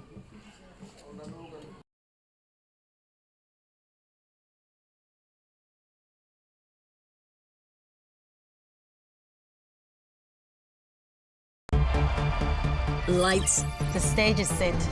Camera. The shortest format, the biggest throw. Action. Lovely shot. Oh, bullseye. It's taken. Izano Bukela Amanina Ishala Ikakamba. And remember, entries free. The Hollywood Bets Pro Series from 4 October to 15 March. Remember those blissful long summer days? Bright smoke drifting across the stands. The hiss on the grass banks. And the thrill of getting your hero's autograph? Remember when we came together for more than just cricket? For the rivalries, the banter, and for those moments that brought us all to our feet. Sensational catch. Right out of the stadium. What a shot that is. Remember that feeling? It's back. Every team, every format, from the fire of the T20 Challenge to the battles of the One Day Cup. The intrigue of the 4-day series and the brilliance of the Hollywood Bets Pro Series. Boulder. This season, it's time to make new memories. Book your ticket to the best of South African domestic action. Head to cricket.co.za for all the details. With hometown pride on the line. Uzanawe. So tell me, these Proteas, are they talented? Yeah. Fierce. Yeah. Dynamic. Yeah. Do they have the passion? That is an outstanding catch. Yeah. Is ambition a part of this team? Yeah. Do they look unstoppable? Yeah. Unbreakable? Yeah. Unafraid? Yeah. Will they win the Cricket World Cup? Absolute class from Laura Volpar. Oh, that's out of here. Oh, just like that. This is thrilling. It's a jumble. This is unbelievable. This is fantasy cricket. Join the charge. Support the Proteas women on their journey to World Cup glory.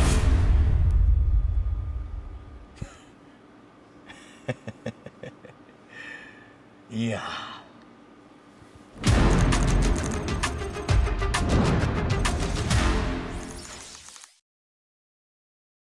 Hi, my name is Dominic Hendricks and I am the captain of the DP World Lions Red Ball team.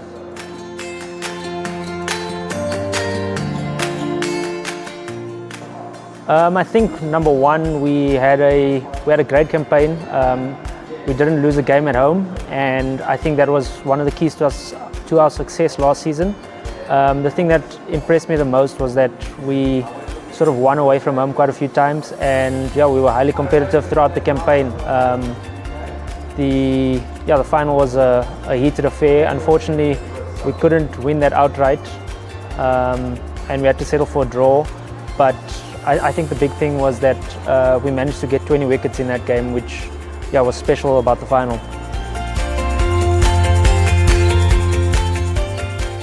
To me personally, it's a massive honor, number one. I think we've done some good things over the last couple of years in terms of our team and our environment, making sure that our culture is really good. So again, looking forward to another successful season, and hopefully the boys can start the campaign off really well.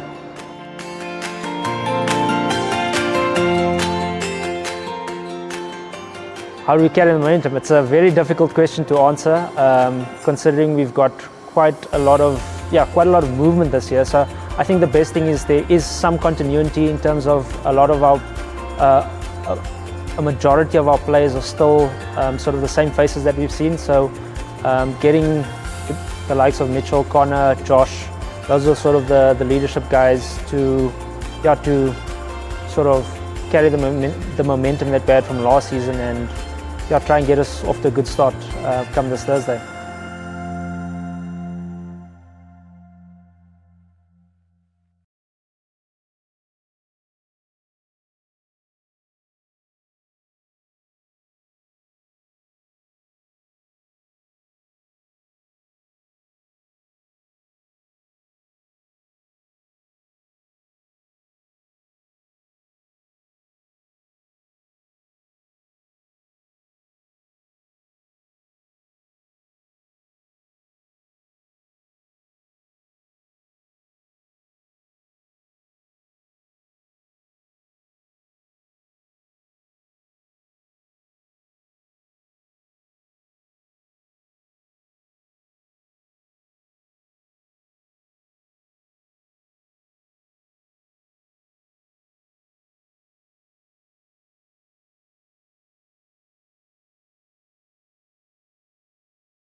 Welcome back to our coverage of the CSA T20 knockout competition. We've got the Eastern Cape Inyati versus the Northern Cape Heat at Buffalo Park in East London. A game with very high permutations for both teams. The Eastern Cape Inyati looking to secure a home semi-final with a win here. A guaranteed home semi-final if they win with a bonus point. And the Northern Cape Heat looking to stay in the fight. The first innings at the Eastern Cape Inyati with 184 for 4 after 20 overs, with Jason Neiman leading the show with 63 of 42 balls, very well supported by Christian Dutoy with 50 runs. Rowan van Rooyen was the pick of the bowlers for the Northern Cape Heat with 1 for 27, ably supported by Benjamin van Rensburg, Tsepo Ntuli, and Romano Blanche. We've got the second innings about to come on now. Thando Ntini opening the bowling for the Eastern Cape Inyati, Liam Doherty and Garnet Tar for the Northern Cape Heat. Leading the charge, leading the fight back after 184 for the Eastern Cape Inyati. Of course, I'm not alone. I'm still with the very, very pristine Sir Jack Simpiwe Ali Jack with me. Sir Jack, how are you looking forward to the second innings? Yeah, it's going to be a thriller. Runs will fall and wickets will tumble. So, but like I was saying before, I still think the Inyati, they are about 40 runs more. Yeah, but it will also require some good batting from the visitors. As we see Ntini's first ball.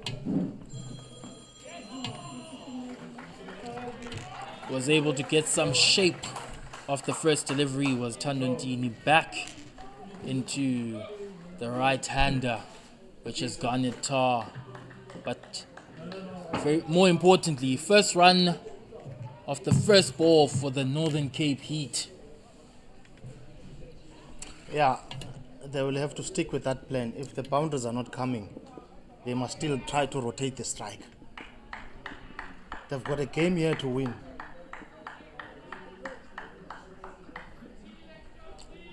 Thando Ntini opening his account from the Bunkers Hill end.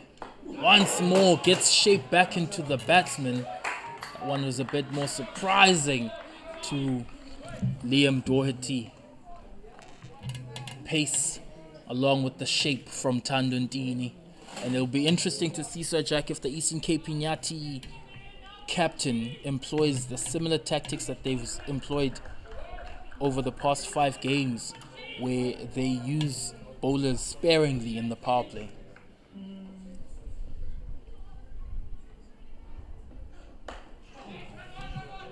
Very good shot and a chance for 2 runs, but Hardus Ruthven was able to keep that down to a single.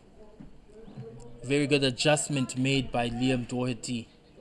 He was able to spot off the first 2 balls that Thando Ntini was shaping the ball back in, so he tried to use the pace of that delivery. Yeah, and also he bowled short, so he just followed the ball through with the bat. Let's see if he's going to come with anything different. I don't know, just outside off stump. Something different from Thando Ntini. That ball had neither shape nor seam as it pitched off the surface. And he's got Alindile Mshekyo standing at a very square third man, and Vian Ruthven behind the umpire on the square leg boundary, expecting him to bowl as straight as possible and back of the length. Just like that. Yeah, great bowling. I think the key thing is they must not let them to free their arms, because we saw how the wicket played. If you bowl short, you fetch. I see Thando Ntini has got some new hairstyle now as well.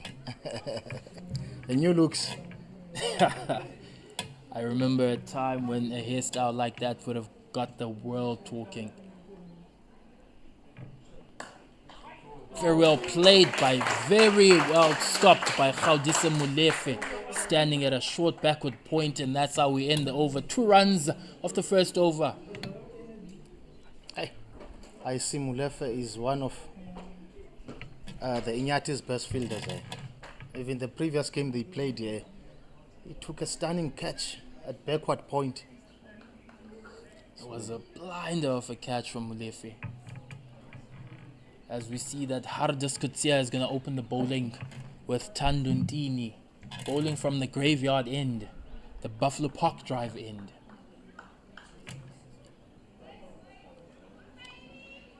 Yeah, it's also good to see that the leading wicket taker is coming from Inyati.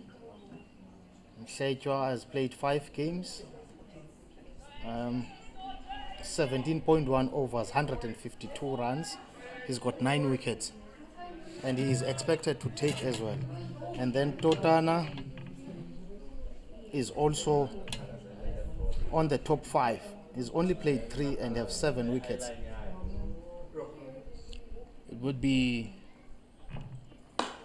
very good ball. Chance for 2 runs here. But Alindile Mhletywa keeps it down to 1, running from the mid-off position on the circle to the mid-wicket region. It would be interesting to see Alindile Mhletywa's economy rate for those 9 wickets.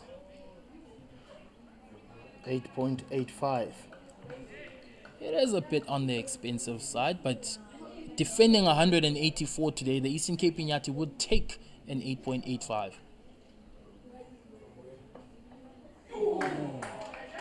Yeah, the wicket is misbehaving as well. Like I said earlier on, there's some cracks there.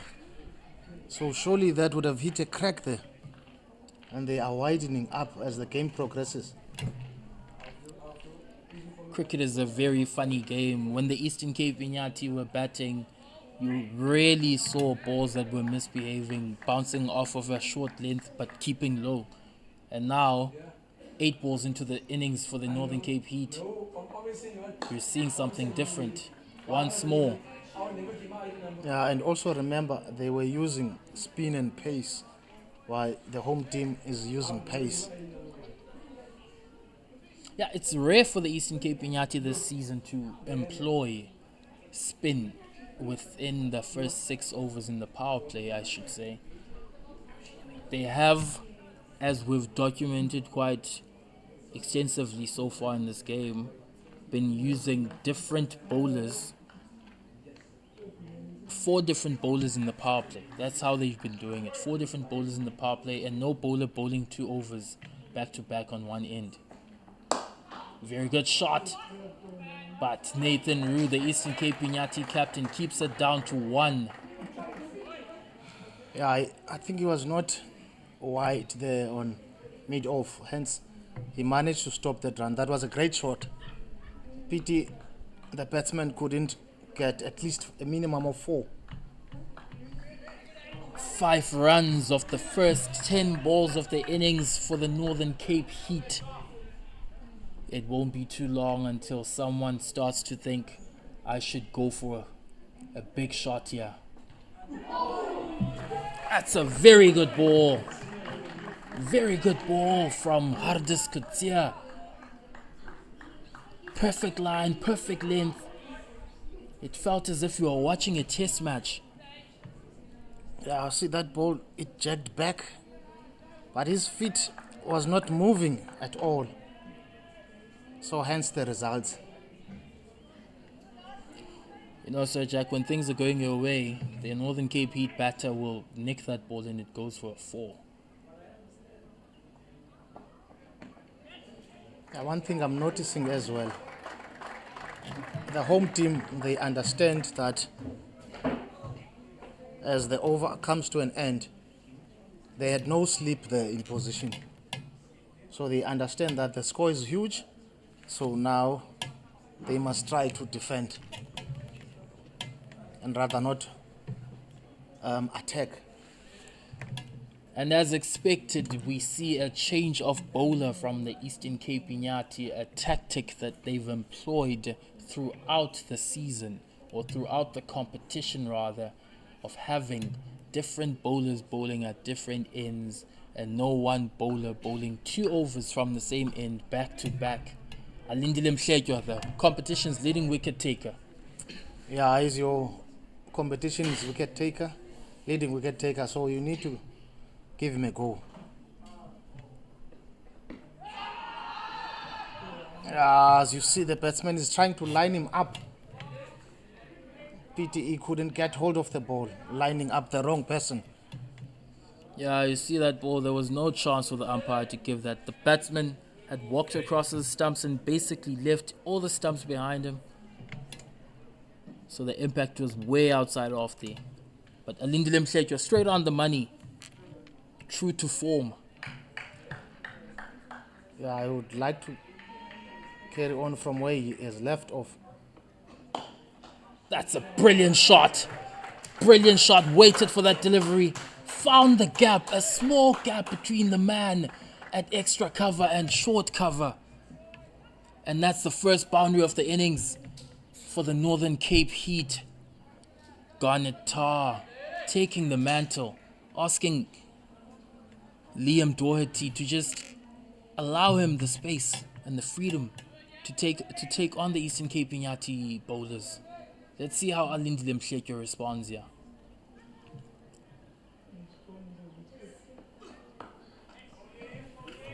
Steps across, Alindile Mhletywa adjusts the line, bowls it short, and unfortunately for Tar, he wasn't able to get a hold of that, and it only goes for a single.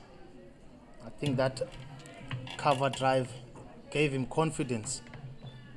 So the previous ball, he was just shuffling across the stumps. He understands that there's a lot of work to be done.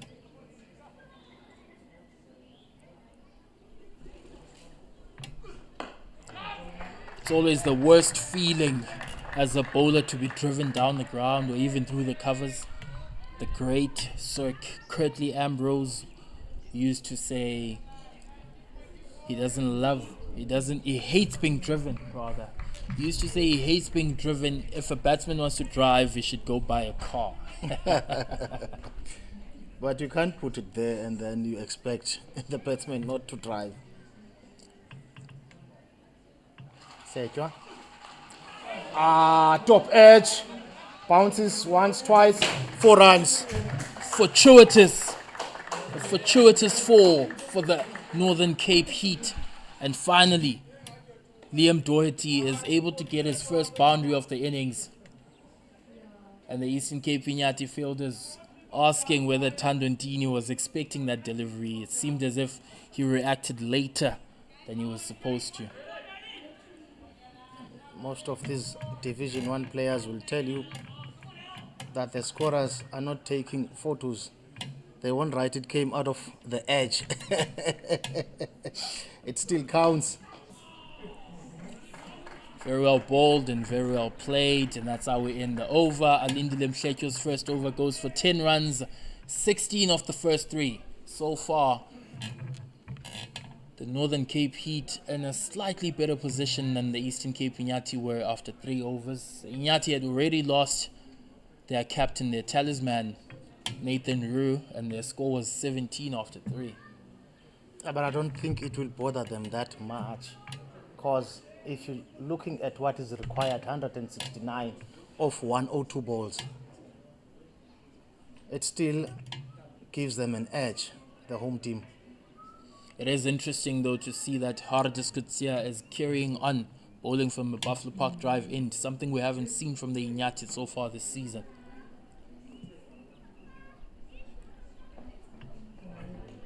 And he starts off with a wide in his second over. Perhaps a different ploy or a different tactic being employed by the Eastern Cape Inyati, seeing something or seeing how well the first over from Kutsia was. They've decided to give him an opportunity.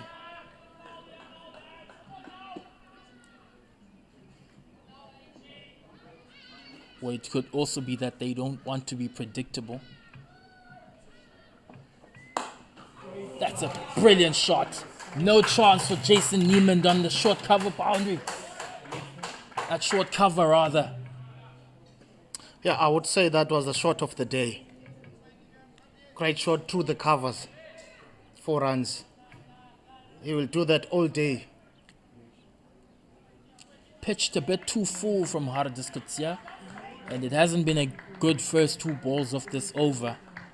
And the pressure is now firmly on the bowler.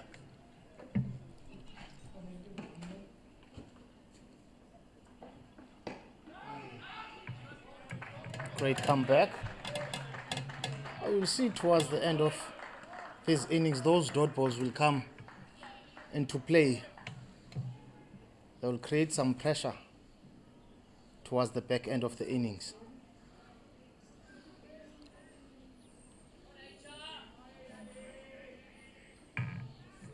Steady opening partnership for the Northern Cape Heat, and it's going to be important for them to make sure that they have wickets in hand chasing such a big total. That's a brilliant shot. Picks him up. Goes for a maximum. Hardiskutia not finding his range, and he's being properly dispatched in this over. It does not look like a bad ball at all. It was back of the length. Great cricket shot and good awareness. He knows that there's only 2 guys out, 2 fielders out.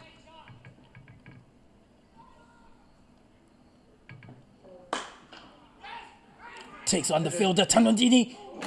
Misses the stumps. A direct hit would have been very interesting. But that's great batting. Great batting from the Northern Cape Heat batters. Yeah, they would like to keep the momentum and the intensity going here. I think it's 14 runs already this over. It's an expensive over. And for we the still home got team. still got 2 balls left.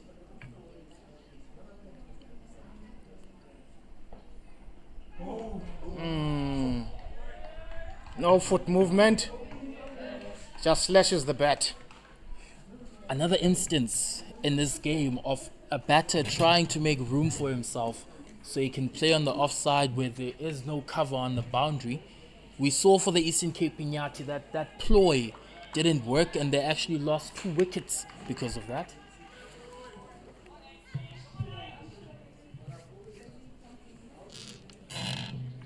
Hardiskutia looking to finish off strong here, having gone for 15 of his first 1.5 overs.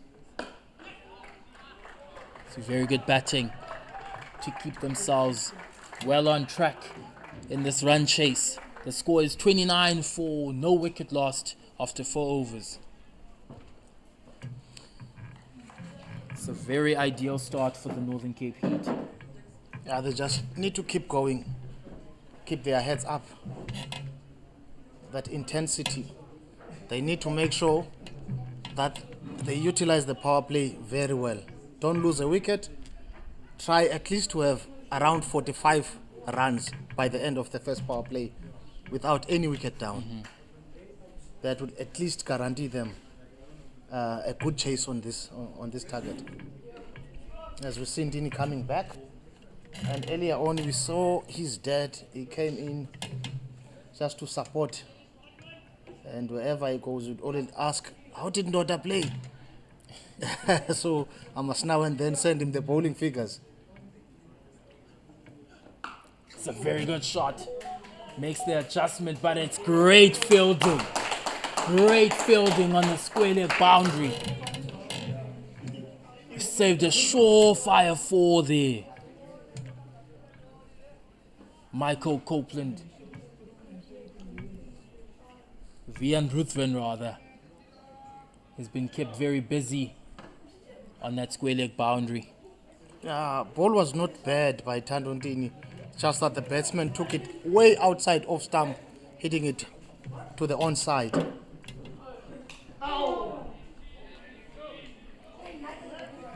See the difference now. That one kept low as well.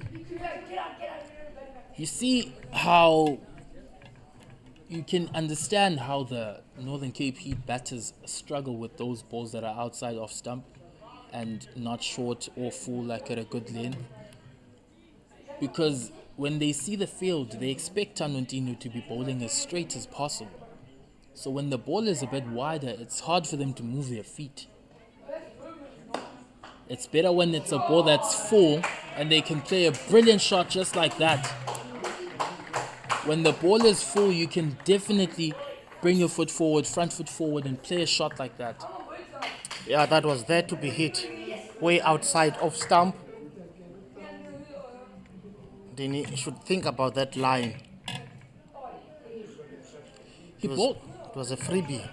He bowled a similar line of the previous delivery, as I was saying. It's just now he missed the length and it allowed the batsman to actually move forward.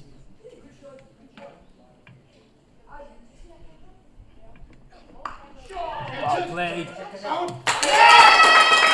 First wicket goes. Tandondini gets the prize scalp of Liam Doherty.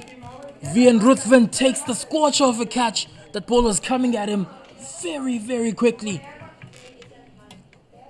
And the Northern Cape Heat lose their first wicket. Doherty goes for 23 of 14 balls. He was starting to tee off. And it's a very much needed wicket for the Eastern Cape Inyati. Yeah, that was a shot I was telling you about. Because you know there's a guy patrolling the boundary there. You need to roll your wrists so that you make sure you hit the ball on the ground. But well orchestrated, 23 runs from Liam. And now Herman, rather Kumalo, will be the new guy that is going to the crease. Tamsanga Kumalo. And also maybe they will have to rely a lot from Nonalela Ika, who is coming from this side of South Africa. He has played his school cricket this side and he has played for the home team, so he should know very well how the wicket is doing. Nonalela Ika is a player very much of the same fold as Jason Neiman, as we mentioned before. So when he comes in, he will probably try and nudge the ball around. So will Tamsanga Kumalo, who has just joined us, yeah? Is a diminutive figure. He'll look to nudge the ball around and give Garnet Tar all the strike. But you can be very sure he's going to pounce on that odd bad delivery. Trying to deceive It's the worked. umpire there. It's worked because he hasn't called it a wide. He hasn't called it a wide. Or you could say that there actually was a flick of the batsman's back. You know what, in all honesty, I would have loved to see on the previous overs that guy had slipped there. Oh, that's very good fielding. Body on the line. From Jason Neiman. And he felt it. It's come at a personal cost. But his teammates willing him on. And that's how we end the over. 5 overs gone. The score is 35 for 1. The Eastern Cape Inyati at the same stage were on 45 for 1, having lost their captain, Nathan Rue. And it had been a good partnership until that point between Vian Ruthven and Christian Dutoy. Yeah, it's nice to see also Mhletjwa swapping ends. He was bowling from Bunker's Hill and now he's bowling from the graveyard end. Left hand, right hand combination. Is that going to change how the Eastern Cape Inyati bowlers operate? Yeah, if the discipline is not there, it will be a big factor. See Mhletjwa is well oiled, he's ready for the go. It was Van Rooyen who did something similar in the first innings, and he actually was able to bowl, and the umpire counted that delivery. When Vian Ruthven was clearly not ready. Very good shot.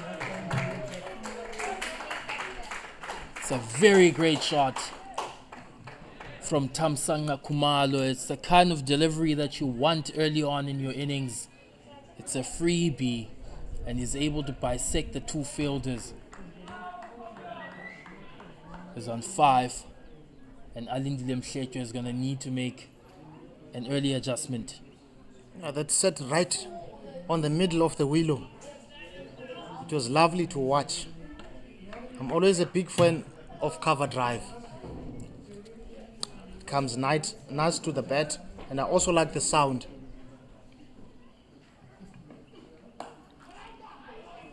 So once again, Tandantini didn't seem to pick up that delivery, and the Eastern Cape Inyati are going to pay for that because they go for 2 runs to the Northern Cape Heat. You see the Eastern Cape Inyati fielders scolding Tandantini to keep his head in the game. And as you were asking about the left and right hand combination, you can see now Mhletjwa, his previous over was bowling to a righty, and now it's a lefty. So it tells you that he needs to adjust his lines and lengths. You can see a player like Thamsanqa Khumalo, his first instinct is to look for that single, but he will take on the opportunity when it's presented to go for that 4.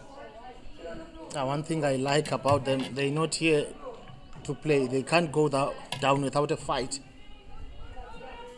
We've seen some serious cricket shots here.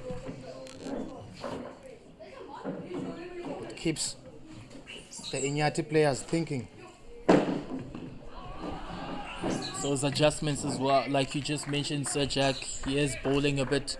It's either he's bowling too wide or too close to the batsman because of the left-hand, right-hand combination. Yeah, but the whole over he has been bowling to the left-hander. At least he should be aware of where to pitch the ball. And like, he's our talisman, the leading wicket taker. He will have to make something happen here.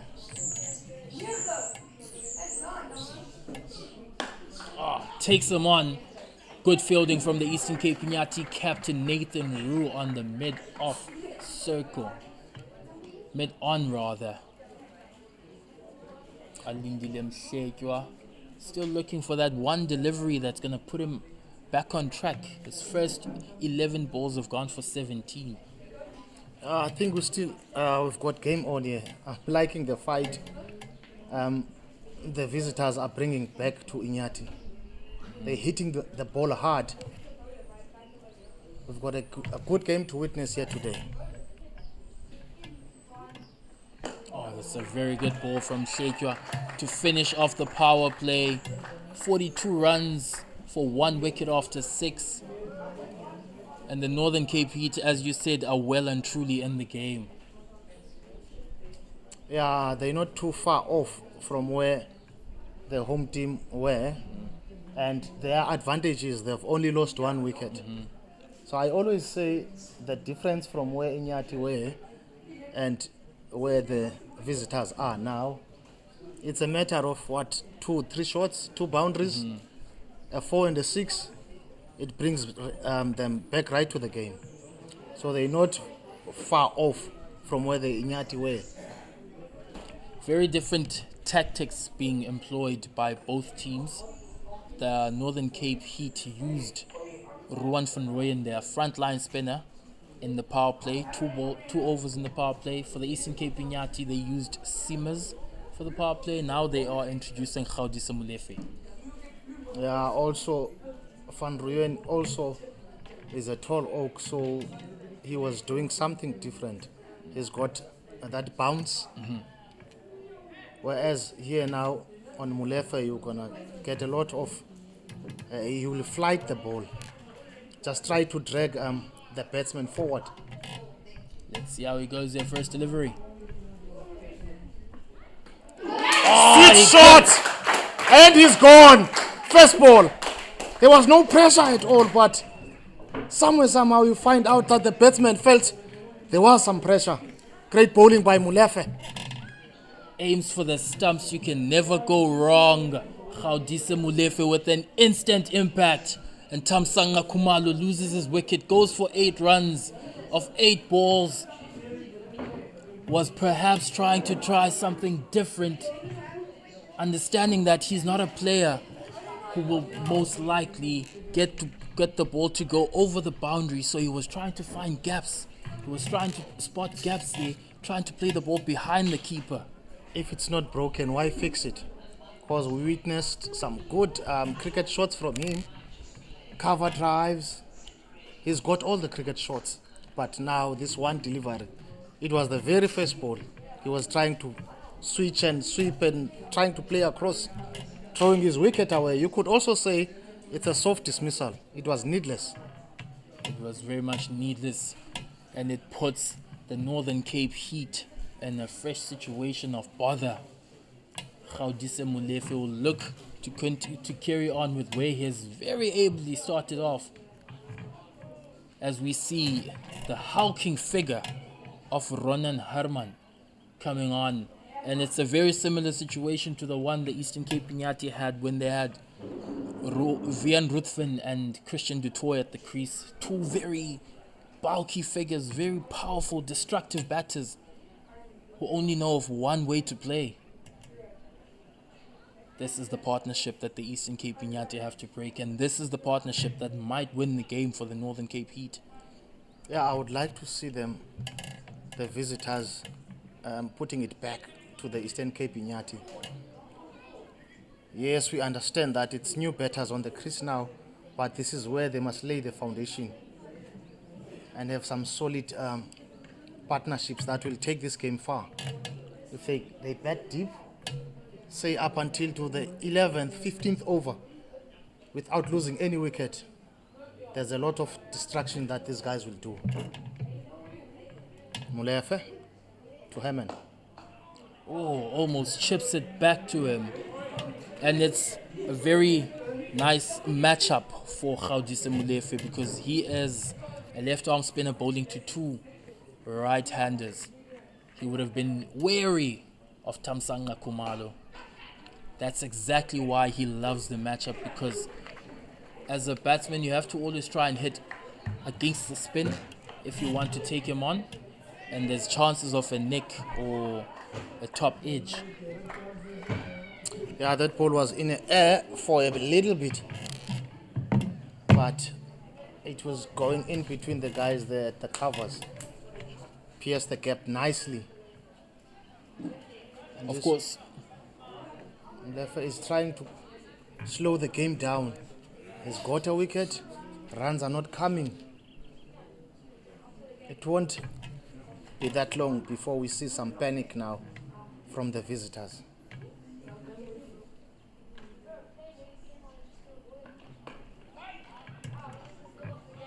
Tight lines. It's lovely to watch. he's got the quicker delivery, does Gaudisa Molefe. The one that seems to skid on. And if you as a batter try to give yourself room, it might castle you.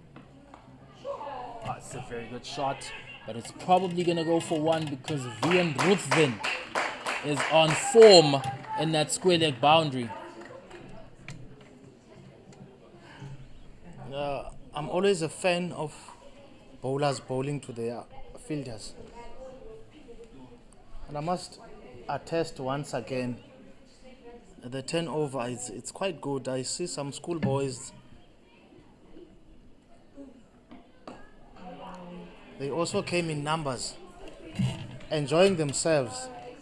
As that one comes to an end, the score now is 44 for the loss of 2 after 7.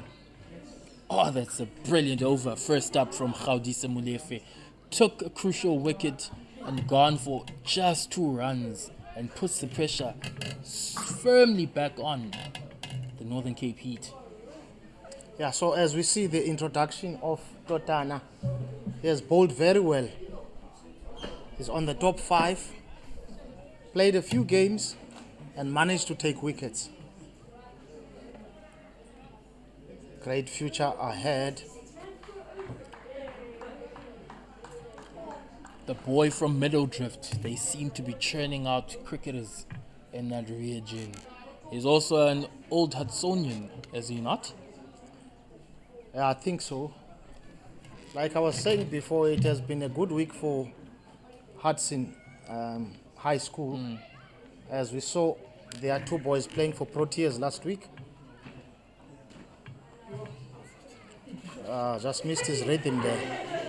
Yeah, you could see as it was running in, he started flapping his feet, and you could see that he'd made a mistake.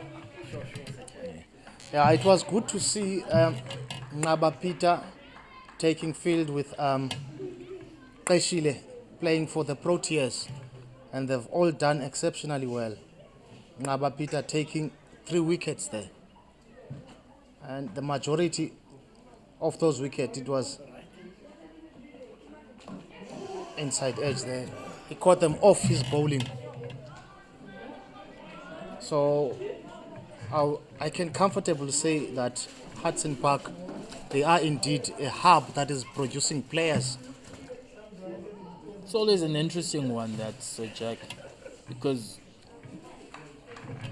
a player like Ngawa Peter came from George Randall Primary School and went to Hudson Park for his high school. It's the same thing for Tozama Tutana here. It's a very good shot. No chance for the fielder on the boundary. Tutana still struggling with his run-up, it seems, because as he gets closer to the crease, it looks like he's lacking energy. Yeah, the thing is, if you bowl short here, you will fetch. He would like to adjust his line. Maybe it was going to be better if it was offside. Asking questions. Once again, it looks like the batsman had stepped across very, very far, and the umpire, a quite comfortable decision for him. Yeah, he was not looking interested in that at all. Maybe it was missing leg stump. Yeah, it was close. It would have been nice to review it. Very close. Tutano at the field has got a long on, deep backward square, a square fine leg, and someone at third man. It suggests that he can only bowl back of the length, because if he bowls too full, it's very easy for the batsman to just try and play that that ball over the top. Yeah, that run rate again is shooting up. 74 of 136. 11 runs and over at this point. And you expect the Northern KP to at least get a boundary every over. And they've acquired that so far. I don't think it will do them justice. Just one boundary. Because the required is what? 11th. As the 50 comes up. 50 after 48 balls. It's been very healthy. A very healthy strike rate on a normal basis. But now, chasing 184, you need them to step it up.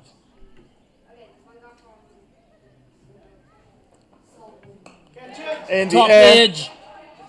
Easy catch for Michael Copeland and Tozama Tutana. True to form, gets a wicket in his first over, an indifferent first over, but it ends in success for the Eastern Cape Inyati young man. 50 for 3 after 8 overs. That was a ball that was short. He was trying to glide it towards leg, but it got the leading edge. Garnet Tar goes for 14 of 21 deliveries. And we see Nonelela Yika, an Eastern Cape homeboy, stepping up with his team in a dire situation. Yeah, he needs to play some inning and a half here to redeem their team. Like you're saying, the situation is dire. So they will expect more from him. And maybe there's his mates that came to watch because he's coming from this side of South Africa. Quite a big pressure, eh?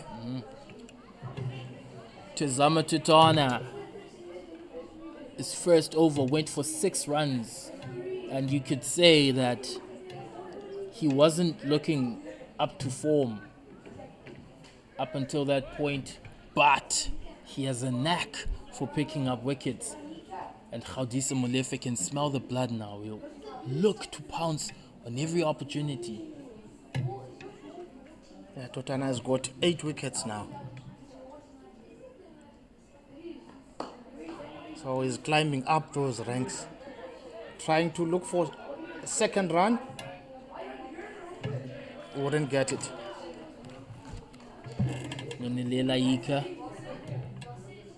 as we have mentioned before, he's a player that chooses to manipulate the ball around, always looking for the gaps. But it's a game that doesn't require that kind of play now. They need someone to clear the boundary.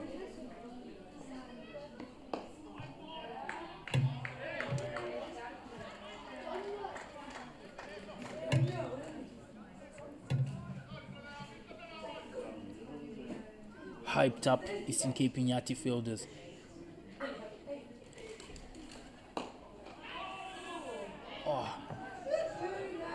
Tried very hard of his own bowling, Kgaudisa Molefe. Unfortunately, that ball goes past him and they go through for an easy single. And you can see he's not happy with himself.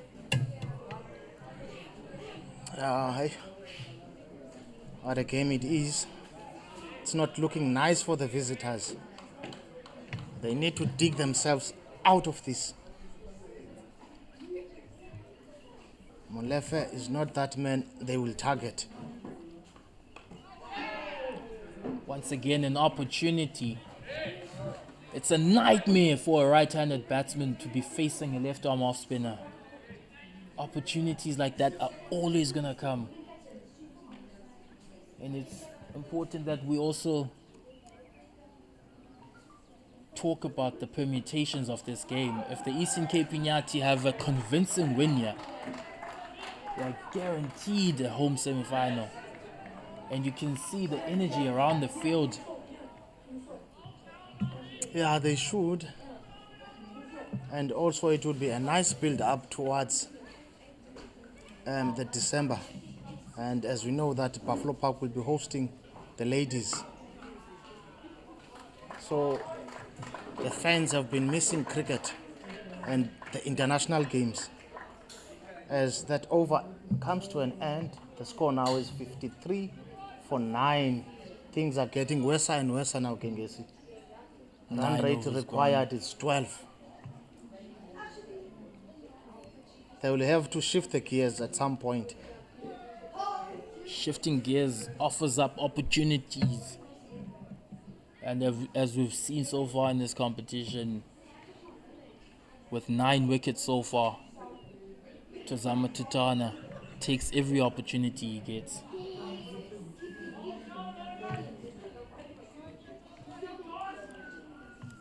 You see the boys, the tails are high.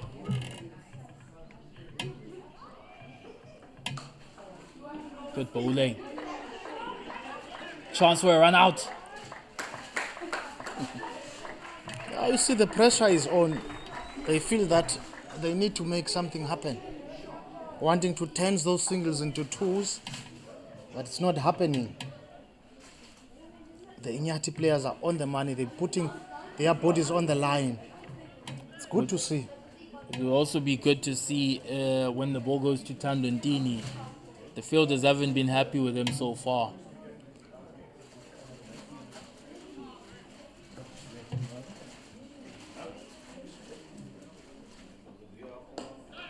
Very well played from Nonelela Ika. Gets his second run of the game. Hands the strike over to Ronan Herman, asking him to do something for the team. To spark something for the team. I'm noticing something now, Kengesi, you've mentioned earlier on.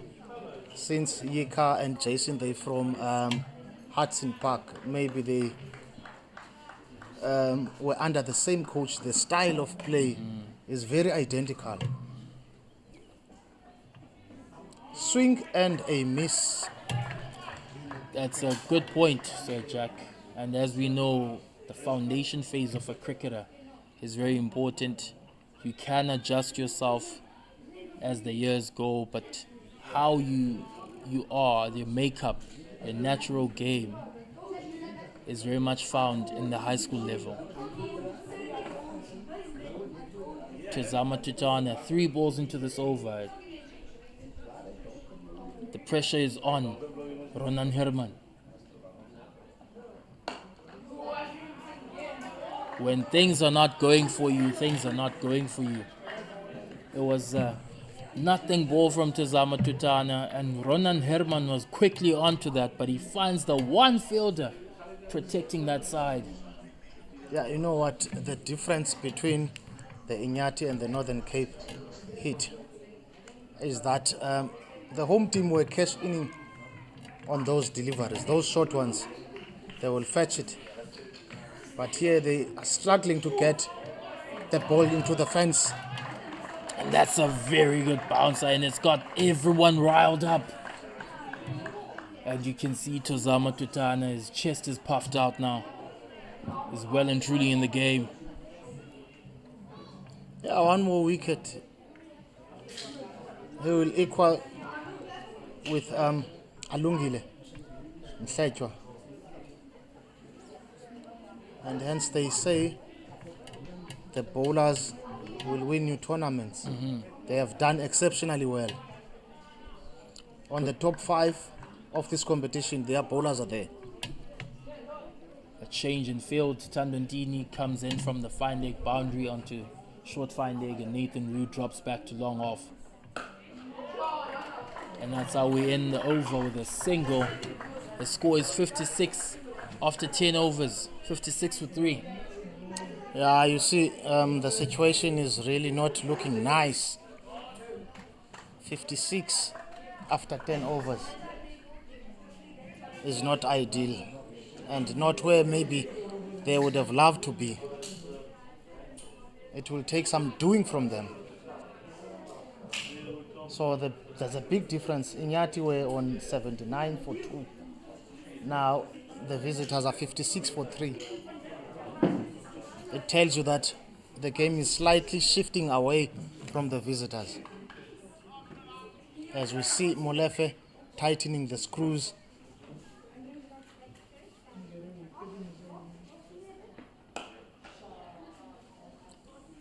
Single there because there's a man at sweeper.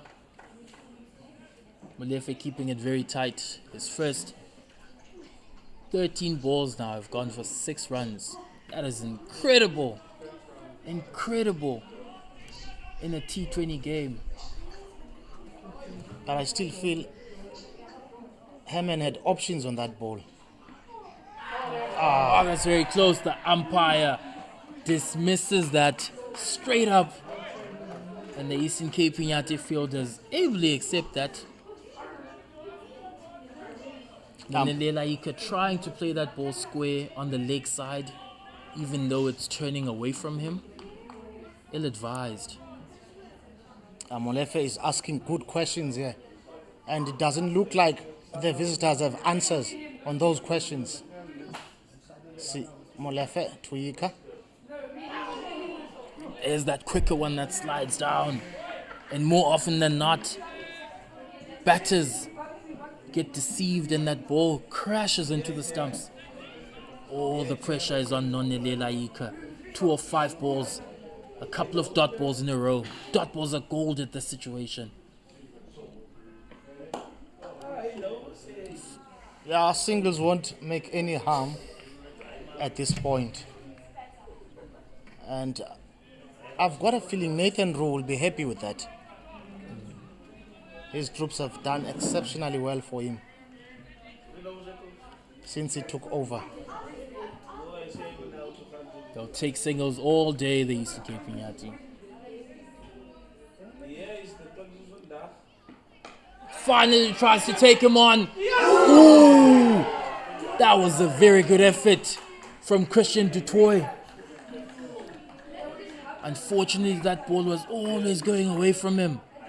But it was a valiant effort and he's applauded. He was applauded by Gaudisa Molefe. It was not an easy one because he was running backwards. Taking a dive as well. It was not going to be an easy one. He's not happy with that one. Gaudisa Molefe, it was a bit too close to the batter. He's able to just roll it down the ground for a single. And that's how they end the over. A chance missed for the Eastern Cape Inyati, but it was extremely hard. As we look back at that chance again. Yeah, that was a miscue as well. He was just diving over his shoulder, running backwards. Was not going to be easy. Those balls always seem to be moving in the air, so he probably turned on the wrong side because the ball went. He turned to his right side, but the ball in the air changed trajectory and it went to his left, and he ended up being behind him.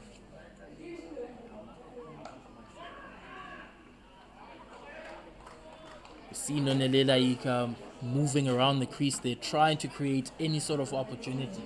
He's looking for gaps.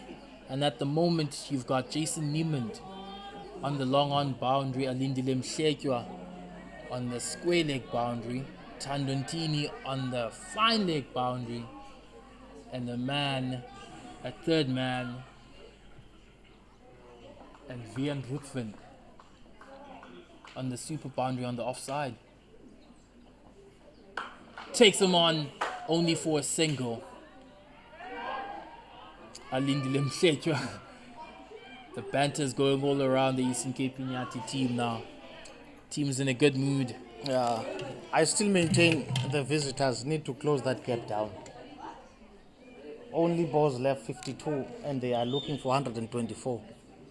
They need to target at least one bowler and get over that 20 runs ban over we spoke about earlier on. It makes a lot of difference. They just need to target one bowler. And he tries to take him on and it goes for a 6. Just as you said it, Sir Jack, Ronan Herman shows Tozama Tutana who's boss. It's a very hard shot to execute. The pull shot over the man at mid-wicket. Yeah, it's effortless. The ball was short. It was there to be hit. So you just get it's something the that maximum. You've been preaching as well, Sir Jack, that if you pitch it short here, you're going to disappear. Tries to adjust, does Tozama Tutana, and chance for a run out. But the throw perhaps wasn't as accurate as it should have been, but he keeps it down to 1 most importantly. Yeah, the throw was not on target. Should have went straight to the stumps. It was going to be a different result. Yeah, it's good to see now the home team, they putting their bodies on the line. They wanting this game. Totana takes him on again. There's a chance for the fielder. Jason Neiman takes the catch, and Tozama Totana is now joint leading wicket taker in the competition. Gets the wicket of Nonelela Ika. Short stay at the crease for the homeboy. Caught by his old teammate, Jason Neiman. It's a all Hudson wicket. Tozama Totana from Hudson Park gets the wicket of Nonelela Ika from Hudson Park. Caught by Jason Neiman of Hudson Park. Yeah, I wouldn't blame him much. They had to accelerate at some point. But it was unfortunate that he caught a fielder there. His ex-schoolmate, Jason Neiman. Yeah, it's now bringing Tep Lunch. It's way too early for my liking. Since you know that he's a bowler, he can only do give you a fight with the ball.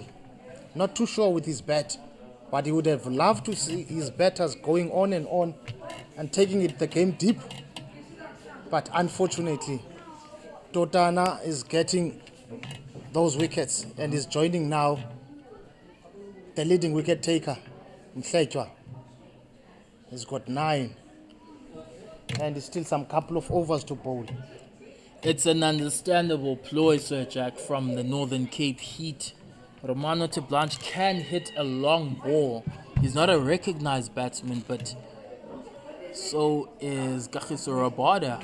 But we can see players that usually come in at number 9 and number 10 who can hit the ball a long way. But KG has changed his game plan now. He's one of the respected tail enders. A respected tail ender is the best term I've heard all year. I will tell you what. He scored 75 runs when he needed him the most in England. So he's not like any other ordinary tail ender. He knows his story. And we also had him, he said they had a thing with Bedingham. Whenever he scores 20 or 30 runs, he gets a bat. So he's done very well. We were losing there. And then he brought us alive into good positions. We see Alindile Mhletjwa coming back into the attack. Perhaps didn't bowl as well as he would have liked in his second over. But now, with all the pressure on Ronan Herman and the new batsman, which is Romano Teblanche, Mhletjwa can perhaps put himself in a position where he can also get a couple of wickets here, because he won't want to be outshone by the youngster Tozama Tutana.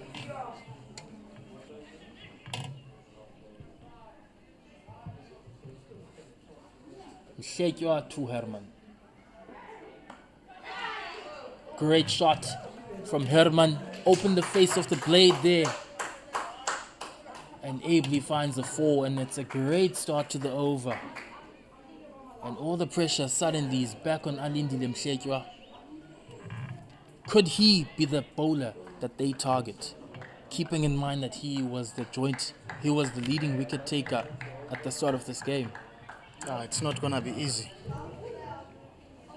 How long are the visitors going to keep up with that? Great shot over the bowler's head. One bounce. Looks like one bounce 4. Just waiting for the umpire to get the signal from the bowlers. The fielders say it's a 4. Regardless, it looks very, very close to being a 6 that off the replay. But the Eastern Cape Inyati will take any fortune that they get. The pressure is suddenly on Alindile Mhletjwa, and it's gone quiet around the field now.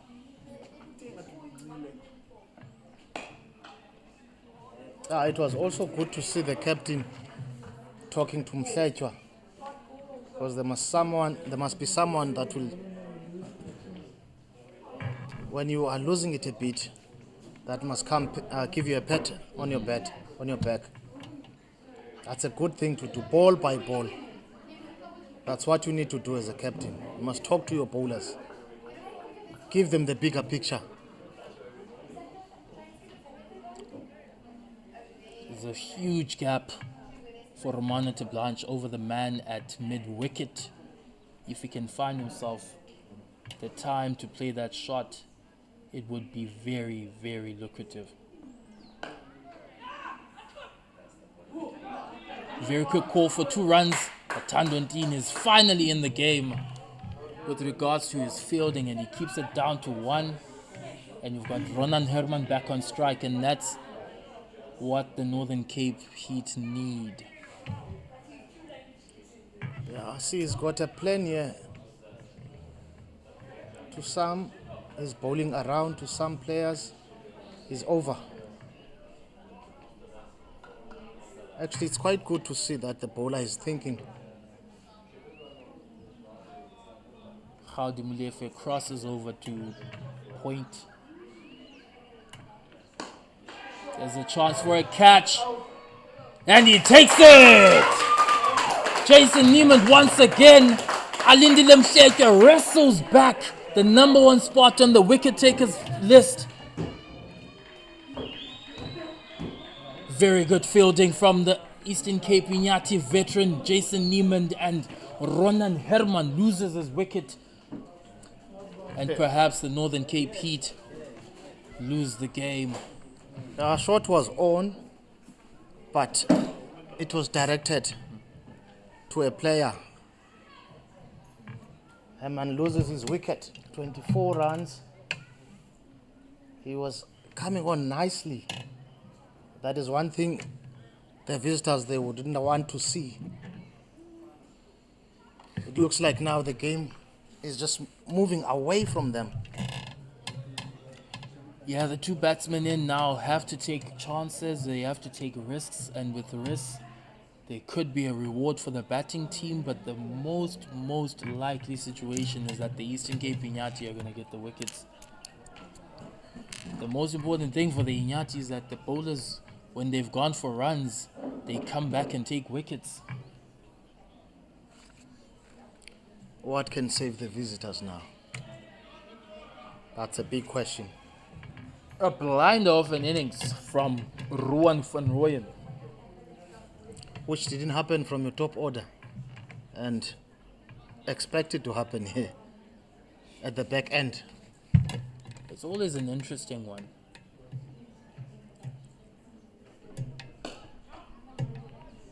That's exactly how you expect Ruan van Rooyen to play. And it goes back to a point that we made earlier on in the game. Both teams are not in a situation, as we end the over 79 for 5 after 13. Both teams seem to be lacking that firepower in the middle order. It only comes from the batters at the very top. And if you lose those batters early on and in the middle overs, you need to keep the strike rate up.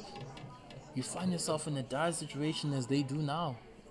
A required run rate of 15. Yeah, it doesn't look like they're going to catch up with that. And the only difference is the home team was capitalizing a lot with those bad balls. And now here, the visitors are not getting much of those. That's very true. A player like Jason Neiman didn't take too many risks, but he was able to get a very high score. And now the pressure is well and truly on. Required run rate of 15.5. They are going at 6 at a runner ball, chasing 184. I'm just thinking out loud now, since we heard that the leading run scorer, that since he's playing home games, I'm just wondering now what happens if they get a chance of playing away and they need him the most. I think the Knights are backing themselves to not be in that situation. They're backing themselves to not be in that situation, but it would be interesting. The likeliest situation. Yeah, of course, also when they came to play here, I think they also missed him. It was a turning point. The fact that he was not part of the team, they ended up on a losing side. A player of the caliber of O'Reilly Rousseau needs to be playing all the games for the Knights. Yeah, it remains to be witnessed.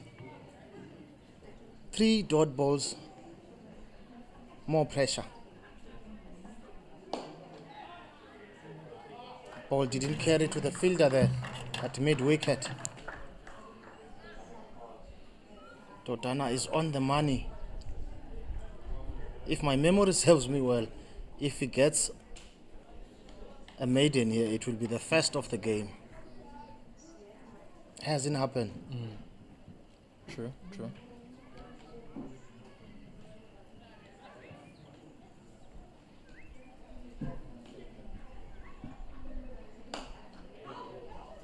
The way these guys are batting now, it seems like the result is just a procession.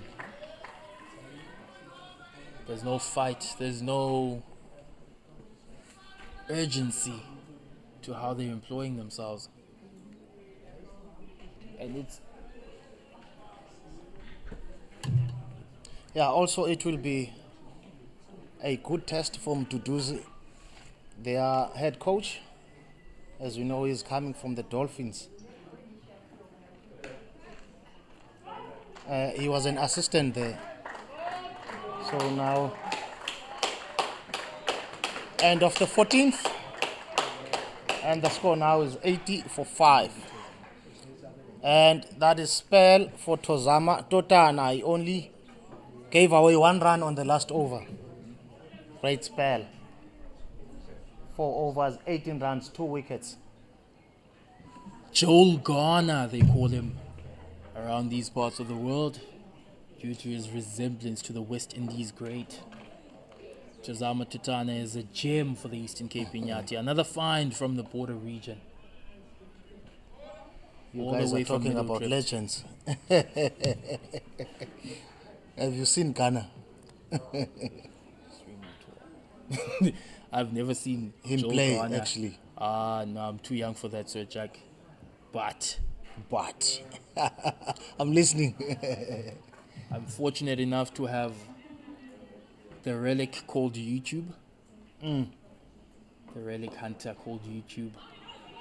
And we've seen the marvelous spells of people like Joel Garner and other great West Indies bowlers like Michael Holding and Andy Roberts.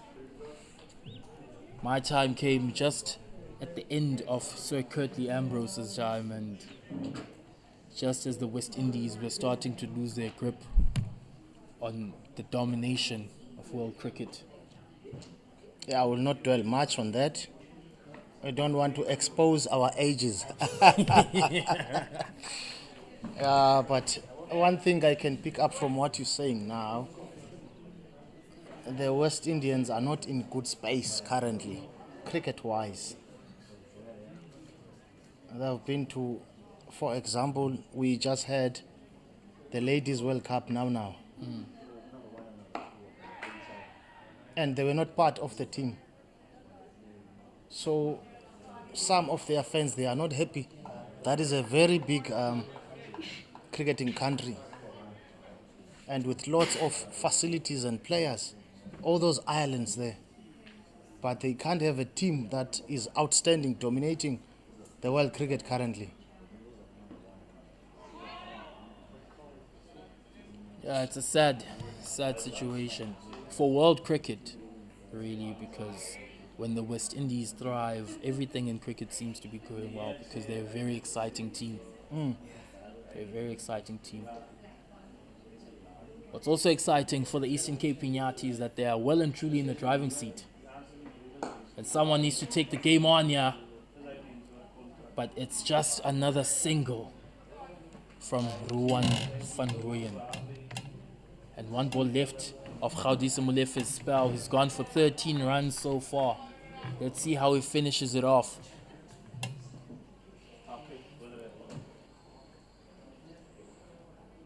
100 runs needed of 5 overs essentially.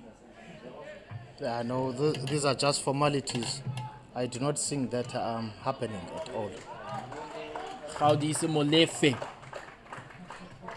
puts a stamp on his bowling spell. 4 overs for 14, 1 wicket. And he's also been good around the field. Molefe, of course, had the unenviable task of replacing Jade de Klerk for the Eastern Cape Inyati, the talisman over the past 3 seasons, who moved on to the Northwest Dragons in Division 1. You could say that the Eastern Cape Inyati management felt as if it was a huge task for one player to replace Jade de Klerk, as he was also one of their best batters. So they went and acquired two players, Michael Copeland and Gaudisa Molefe, one to cover the spin bowling and batting, and the other to cover the spin bowling and the batting. Yeah, but I think they've done a good job. Talking about now getting them Molefe to the Inyati team. He has bowled very well, exceptionally well. I can't falter any selectors that brought him here. The boy is good. It was quite surprising to see him stay in Division 2, seeing as how he was always on par with Jade de Klerk in terms of performance when it comes to their bowling. But I guess Jade de Klerk had that X factor of also being a great all-rounder. And he has played on Division 1 before. Chance for a catch! But Tandotini does brilliantly on the field. There was no chance in the end. And he keeps it down to just one. And Michael Copeland, straight into the game, gives himself an opportunity. Yeah, it's good to see Tando back on his feet again. It didn't look like a nice dive there. I was worried for a moment because you do not want to lose players out of injuries. Especially in the situation that the Inyati are in now, with their two frontline bowlers out. Takes them on, probably get 2 runs off of this. But Nathan Rue covers the ground so quickly and he keeps it down to 1. The hulking frames of the two batters also not helping.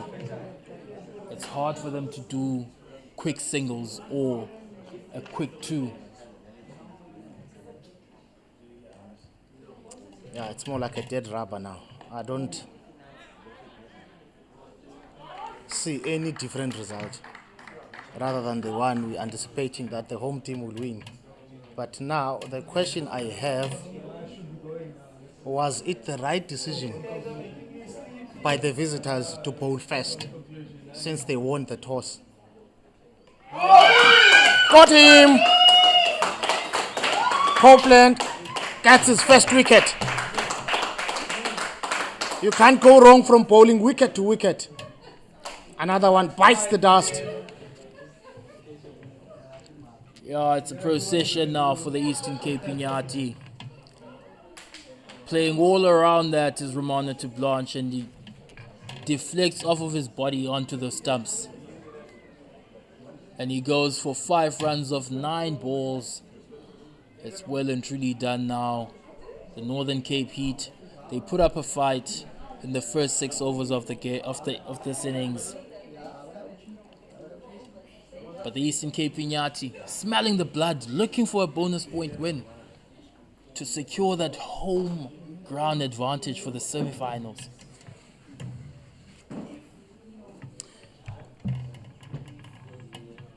Ethan Frosler, the new man. I'm not sure what are his capabilities on these situations. I can tell you now, Sir Jack is not going to get 95 of 24 balls. It's 90 for 6 after 16, and you've got Tandotini and Hardas Kutsia and Michael Copeland all with their tails up. The Inyati have this game well and truly in the bag. Yeah, but one thing I like, the fight that has been shown by the whole home team. It's good to see the team that's on top of the log. Now in this case they are sitting on the second position. You need to show how you got there when you're playing with the teams that are sitting right at the foot of the log.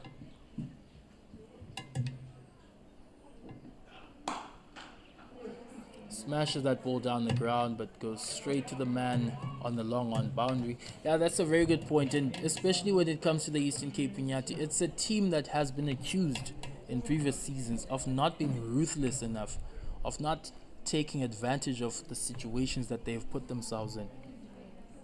And at the same time, it's a great comeback. A retribution season, you might say, because last season they lost all 7 games in this competition.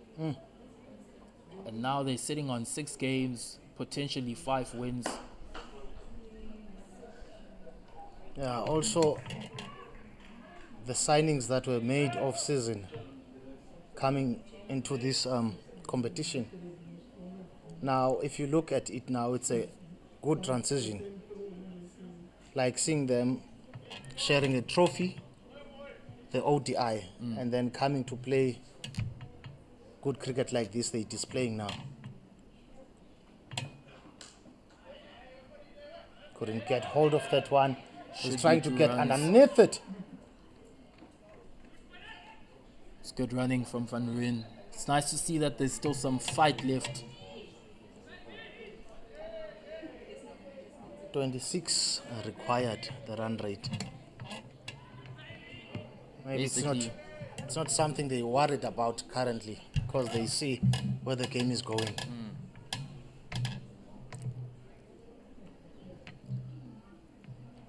Dini van Rooyen.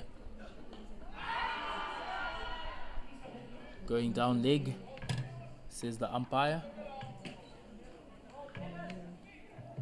Leg buys. Yeah, it's important to now look at where the other teams are in the log, seeing as this game is more or less finished with the Eastern Cape Inyati in such a good position. You've got the Garden Route Badgers also fighting for top spot, also fighting for a semi-final spot, and the Mpumalanga Rhinos as well. Both those teams will be looking to maintain their positions at number 3 and number 4. Good ball from Tandantini. Both those teams will be looking to solidify their positions in the top 4 so that they can at least give themselves the chance in the semi-finals.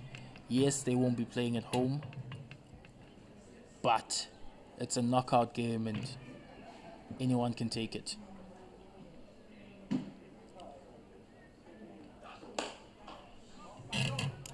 Yeah, I'm just trying to look at the teams playing currently. I see 6 Gun Grill Garden Route Badgers, 176 for 6 in 20 overs.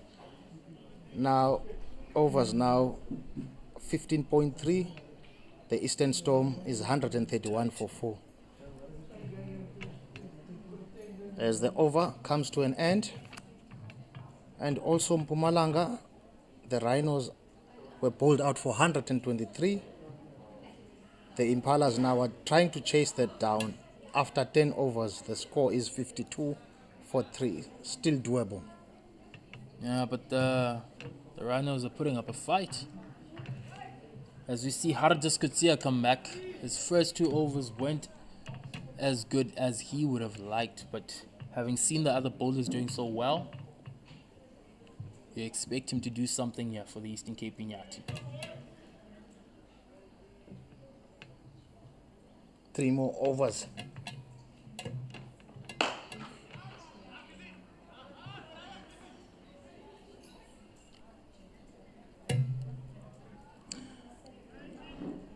The visitors are showing no threat to the hosts.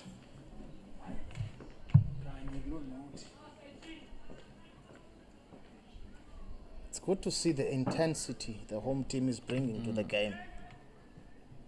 It's that ruthlessness we were talking about. They're looking to finish off the game and not to just see it off.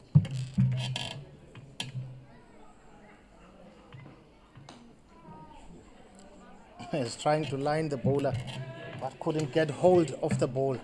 He's trying to line him and get underneath the ball. It was not to be. Yeah, as we've mentioned so far, or so many times before, these guys are not playing, or these batters are not playing their natural game. Clearing the boundary isn't their strongest suit. And it's something that they're going to need to look at, especially as we're going to head into a mid-season break with the SA 20 about to start. Harjus Kutsia just misses his line there. Easy pickings for Ethan Frostler. What you would say are the last kicks of a dying horse, and the 100 is up. 102 for 6 after 17.3 overs. It's something we saw during the game. Like if you bowl short here, you will fetch. And also, if you're trying to bowl it on the slot, you will also fetch. The bowlers need to be hitting right lines and lengths. That's Top a shot. very good shot. Jason Neiman coming across, and he takes it. That's the best fielding we've seen all day.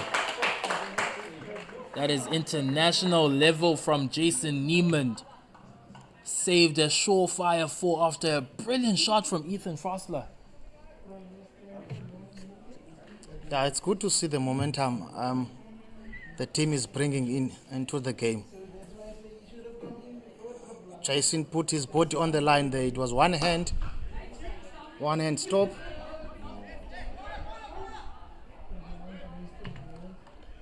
It's the best thing to see for a captain and the management on the dugout when you see one of your veteran players knowing that the game is well and truly completed. You've won this game, but they're still giving it their all, saving every run, understanding that you still there are need to no be professional. yes, You still need to they be need professional. to be professional. Oh, that's a brilliant catch from Michael Copeland. That came at him extremely quickly, and it was dying. But he was able to pick it up off the floor and make sure that the Northern Cape Heat lose yet another wicket.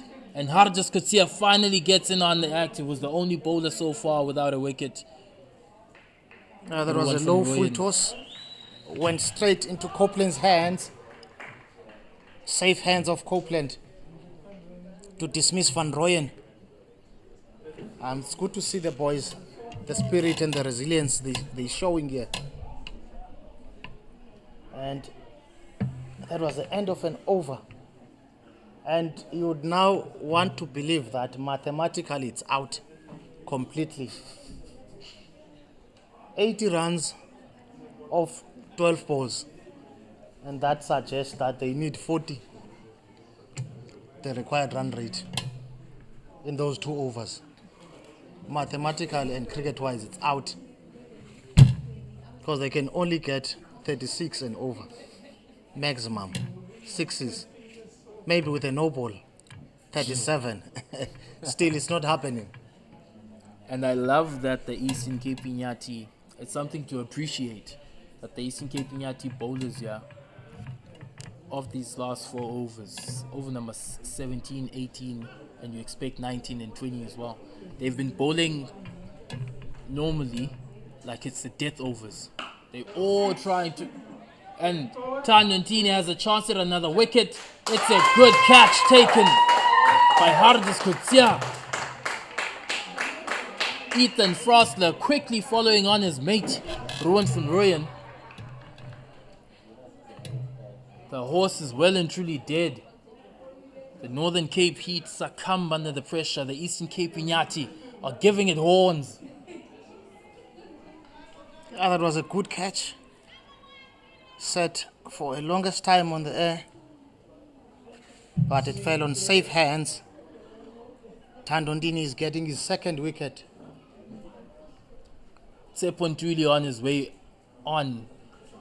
He was asking Ethan Frostler what to expect, and Ethan Frostler just shrugged his shoulders.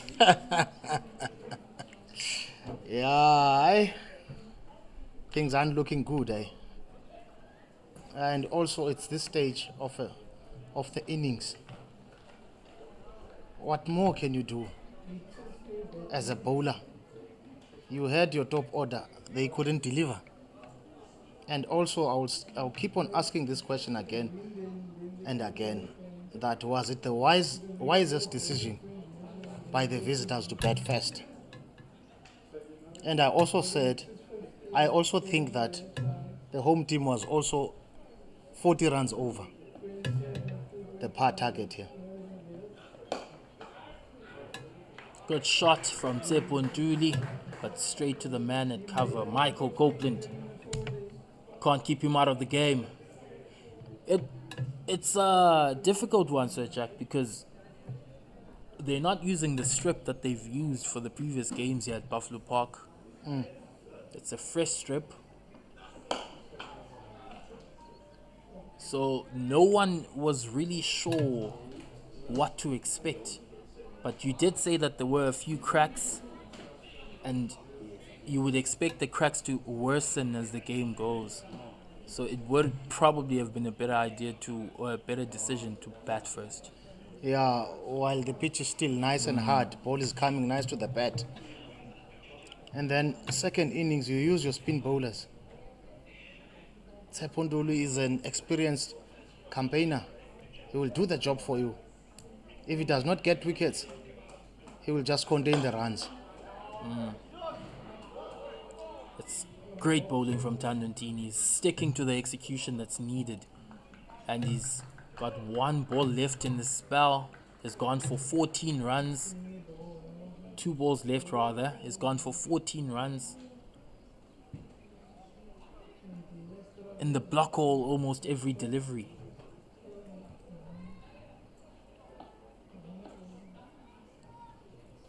Dini Tundoli. It's very sad to see that at the back end of the innings, the batters can't even put away the full tosses. Looks like they've been struggling. Yeah, not much can be expected from the guys that are on now. I don't think the result we saw on the previous ball is the same result you could get at international level or Division 1. Almost takes out his own player.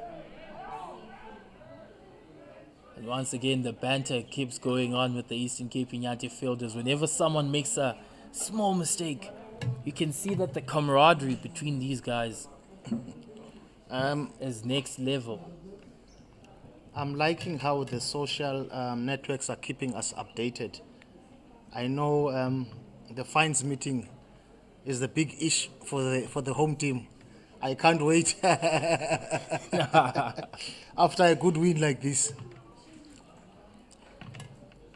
It's also about taking your chances. We've got 1 over left in this game, and Jason Niemand gave a good chance for a catch.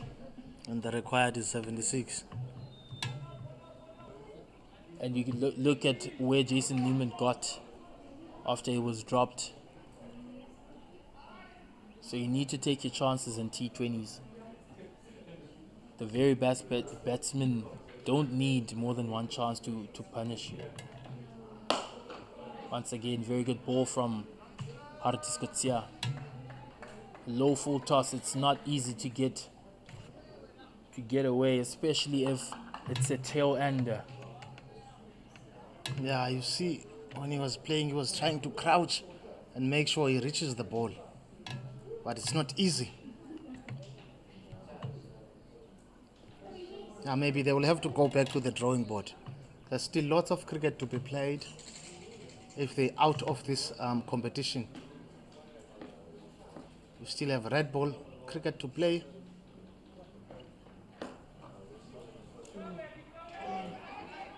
And then also after this one, it's going to be the 50 overs. So there's still lots of cricket to be played. And there's still lots of positive to take from the experience of playing on this tournament. Also, maybe an eye-opener for their new coach that is coming from KZN. He will learn a thing or two.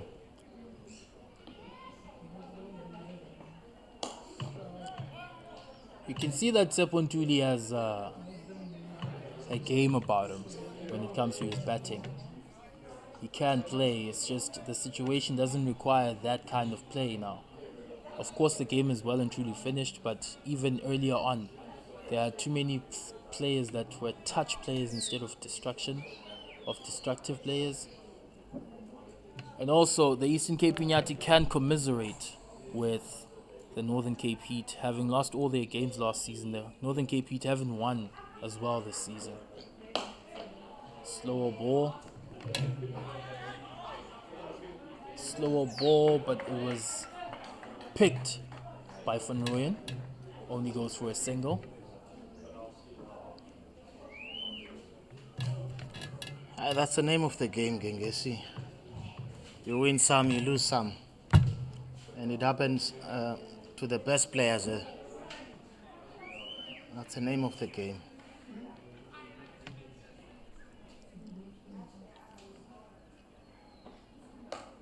I also think it has everything to do with what you do during off-season. Some of the players, they decide to rest because it's been a long season. And some, they would opt to go overseas, play in England, Ireland, Scotland during winter when it's summer that side. And all that hard work, it pays off when you are playing, you're back on the league again. As we see our final delivery of the game, anticlimactic as the innings have been for the Northern Cape Heat, the Eastern Cape Inyati take this game by 69 runs. Hardis Kutsia finishes off well for the Eastern Cape Inyati. The Northern Cape Heat, commiserations for them. They can perhaps start looking at red ball cricket, because this has been a competition to forget for the team from the Northern Cape. The Eastern Cape Inyati well and truly in the lead now, in the driving seat for a home semi-final. Great game. Sir Jack. Great game shown by the home team, and they won by 71 runs. It was good display of cricket. Starting from the batters. Great knock by Jason Niemand, getting his half a century. As we see now, the match summary. The visitors, they won the toss and elected to bowl. Inyati batted first, 184 for 4. And then in return, the Northern Cape Heat, they only managed to score 115 runs. Jason Niemand scoring the 63, and Christian Dutoy getting 50 runs. It's a good performance all round by the home team. And the Eastern Cape Inyati, they won by 69 runs. It still remain on the next, the games that are playing currently, if the home team will be able to host another game. Here from us at Buffalo Park, Eastern Cape Inyati won by 69 rounds. That's a goodbye from us. Ciao now.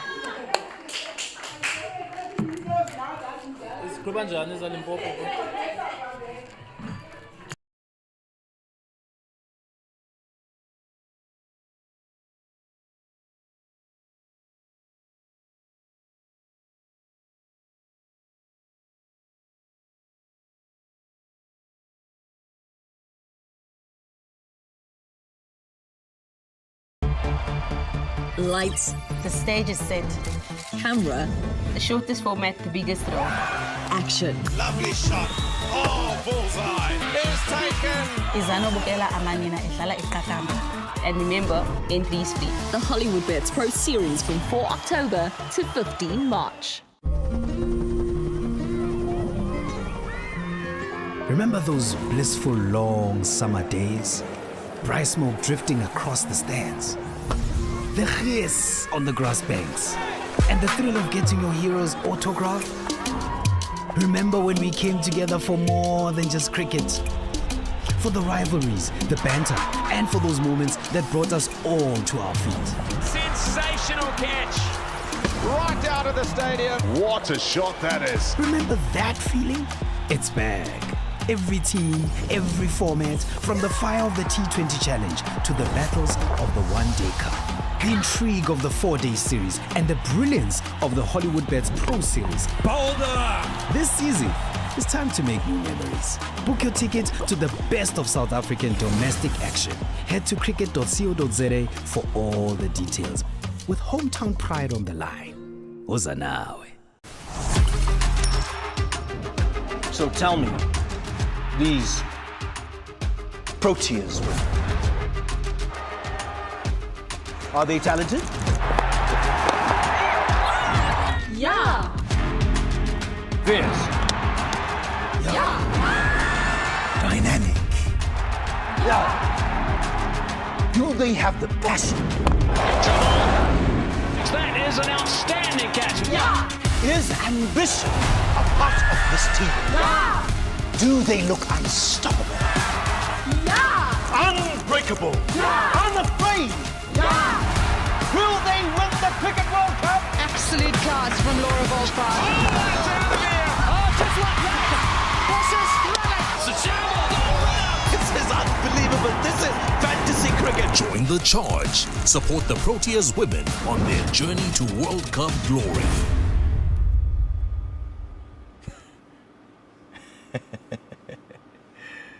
Yeah.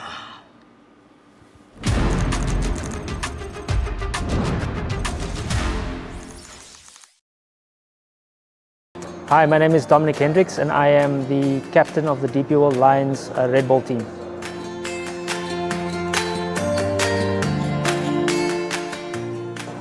I think number one, we had a great campaign. We didn't lose a game at home, and I think that was one of the keys to our success last season. The thing that impressed me the most was that we sort of won away from home quite a few times, and yeah, we were highly competitive throughout the campaign. The final was a heated affair. Unfortunately, we couldn't win that outright, and we had to settle for a draw. But I think the big thing was that we managed to get 20 wickets in that game, which was special about the final.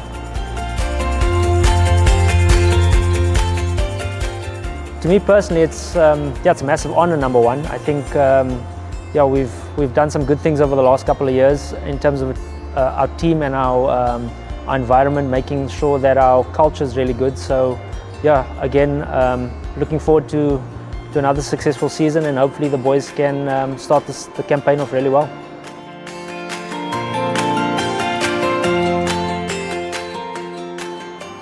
How do we carry the momentum? It's a very difficult question to answer, considering we've got quite a lot of movement this year. So I think the best thing is there is some continuity in terms of a lot of our, a majority of our players are still sort of the same faces that we've seen. So getting the likes of Mitchell, Connor, Josh, those are sort of the leadership guys to sort of carry the momentum that we had from last season, and try and get us off to a good start come this Thursday.